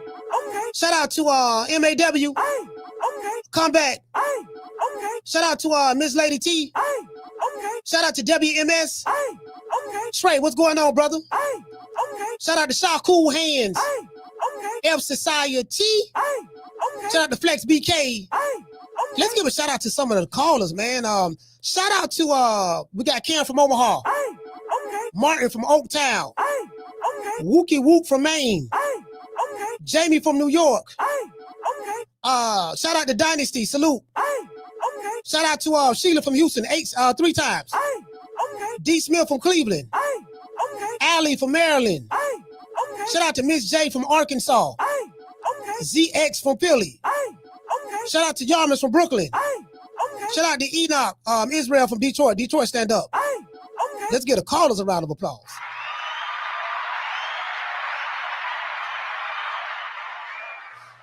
Hey, man, shout out to Nate the Great. Okay. Shout out to Clinton. What's going on, brother? Okay. D. Smith is in the building. Okay. Tony Montana. Okay. Shout out to the lovely Miss Connie. Okay. We can't forget about summer in November. Okay. Shout out to Bishop Bullwinkle. Okay. Shout out to Willie. Okay. Shout out to SP Got Beats. Okay. Listen, shout out to RT. Shout out to RT Rankin. Salute, fam. Okay. Philly Barbershop. Okay. Yeah, see, that shit cut both ways. You go to talk about somebody's daddy, and the motherfucker go to talk about your daddy. Then we go to do a comparison. We go to doing the comparison of daddies. You be like, man, I don't know if I should have said that there. You get what I'm saying? Like, you get what I'm saying? Like, you know, it is what it is. So, you know, we gotta be very careful of that. Me personally, I'm gonna be honest with you. I was raised, you know, I came up in the 70s and 80s, and 90s. So I came up different. As you guys notice, I'm very respectful to my elders. You guys notice how I talk to elders on the phone, very patient and stuff like that, because that's how I grew up. I grew up in the era where you say yes, ma'am, no, ma'am, yes, sir, no, sir to your elders. That's the era I grew up in. This era don't do that. This era don't do anything, don't do that. You know what I mean? This era have a sense of entitlement. You get what I'm saying? I just came up differently. So that's how I am. Not saying that elders are always right. They're not. A lot of elders is wrong to the motherfucker. Well, a good number of them. But at the end of the day, you know, I get it. You know what I mean? So that's just how I was raised. I still carry those old school values. I'm pretty much old school. And I'm, you know, but I'm old school. But I'm not narrow-minded with it. I'm able to adjust to any environment that I'm in, any city, any location, any group of people I'm around. Whether I'm around a bunch of YNs, which you probably never see me with around a bunch of YNs, but if I'm around a bunch of YNs, or if I'm around a bunch of old people, or around a bunch of broke people, or around a bunch of rich people in different, I don't been in different environments. I don't be like, well, I had to wear my suit and tie and all that stuff there, and you know, I can adjust to anything. But I attribute that to my upbringing. The people who raised me, I was able to make adjustments in the way I go. I'm a chameleon. Whatever, I'm a chameleon. You get what I'm saying? I know I can adjust in the way I go. Very, very, very flexible mentally. I used to be very narrow-minded. I was real narrow-minded. But I evolved and grew out of that. I'm not narrow-minded anymore. I see shit for what it is. I use something called critical thinking skills. Intelligent people who have high IQs, they use critical thinking skills. I don't suffer from confirmation bias. I'm a critical thinker. I'm very analytical in my thought process when I do shit. So I always try to take my emotions out of it and look at it from a critical and analytical standpoint. That's how I try to look at things. I don't try to conform to your way. I don't want you to conform to my way. I see things the way I see things. I understand that me and you are going to agree. See, this is where I go at. I have an understanding. Me and you agree to disagree. Once I have come to that conclusion, there's nothing else to talk about. I'm never going to argue with you because you don't agree with my position. I don't agree with your position. Once that has been established, there's nothing else to talk about. Arguing with me to try to get me to see your position is useless. And I know me arguing with you to try to get you to see my position is useless. And I'm not going to do that. Once that has been established, yeah, baby boy, I see your position, you see my position, we just going to agree to disagree. I'm ready to move on and go somewhere else. So that's how I look at it. Shout out to Miss Connie. Hey, okay. Jason Paulo of Christ. Hey, okay. And I'm going to give everybody else a shout out right after these messages. You dig?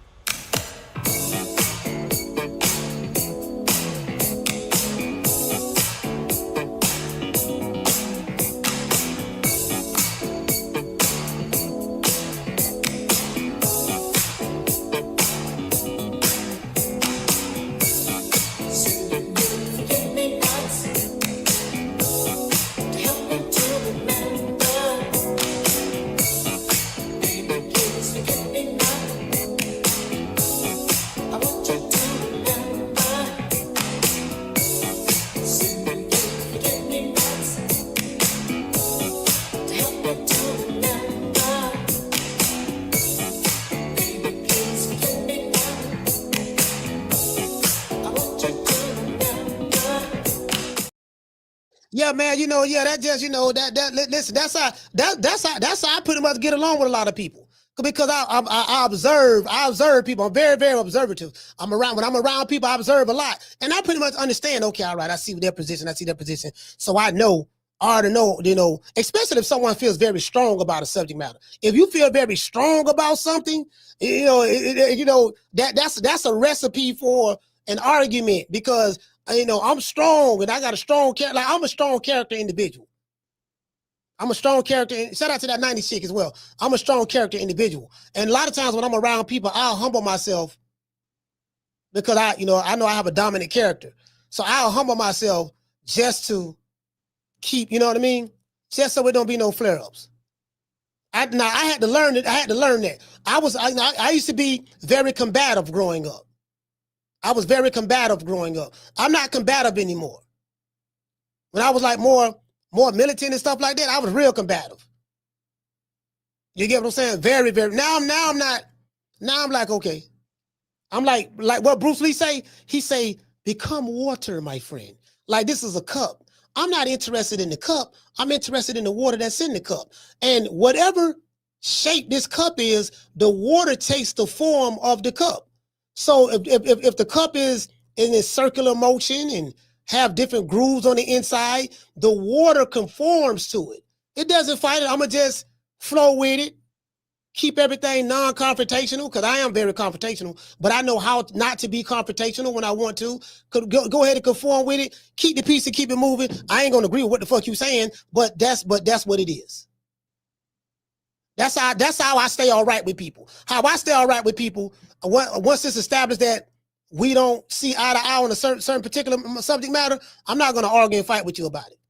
I'm going to just say, okay, that's how you see it. I respect that. This how I see it. What you respect it. I'm just going to keep it pushing. And that's how I get away from, I get away from arguments. I'm not finna argue with you. Not finna do it. You get what I'm saying? Shout out to the lovely man. Shout out to the lovely goddess. Hey, okay. Brandon Sweet Like Candy. Hey, okay. Shout out to Miss Lady T. Hey, okay. Can't forget about La Jessica. Hey, okay. Let's see, Daniel, what's going on, baby boy? Hey, okay. Jason, follower of Christ. Hey, okay. Schoolo X-Man. Hey, okay. Jamie from New York. Hey, okay. I catch you guys on the next one, man. We going live tomorrow anyway. We gonna go live tomorrow. If it's a fight tomorrow, we just gonna go live. You dig? You know my motto. Don't meet me there, beat me there. Peace. Shout out to Willie Sumlin, Summer in November. Shout out to that 90s chick, Bless 365, and anybody else. And Brandy Sweet Like Candy. Forgot about Brandy. And anybody else I may have forgotten. Peace. Man, I'm out of here, bro. Let's go. Come on. Man, I'm out of here, bro. Let's go. Come on.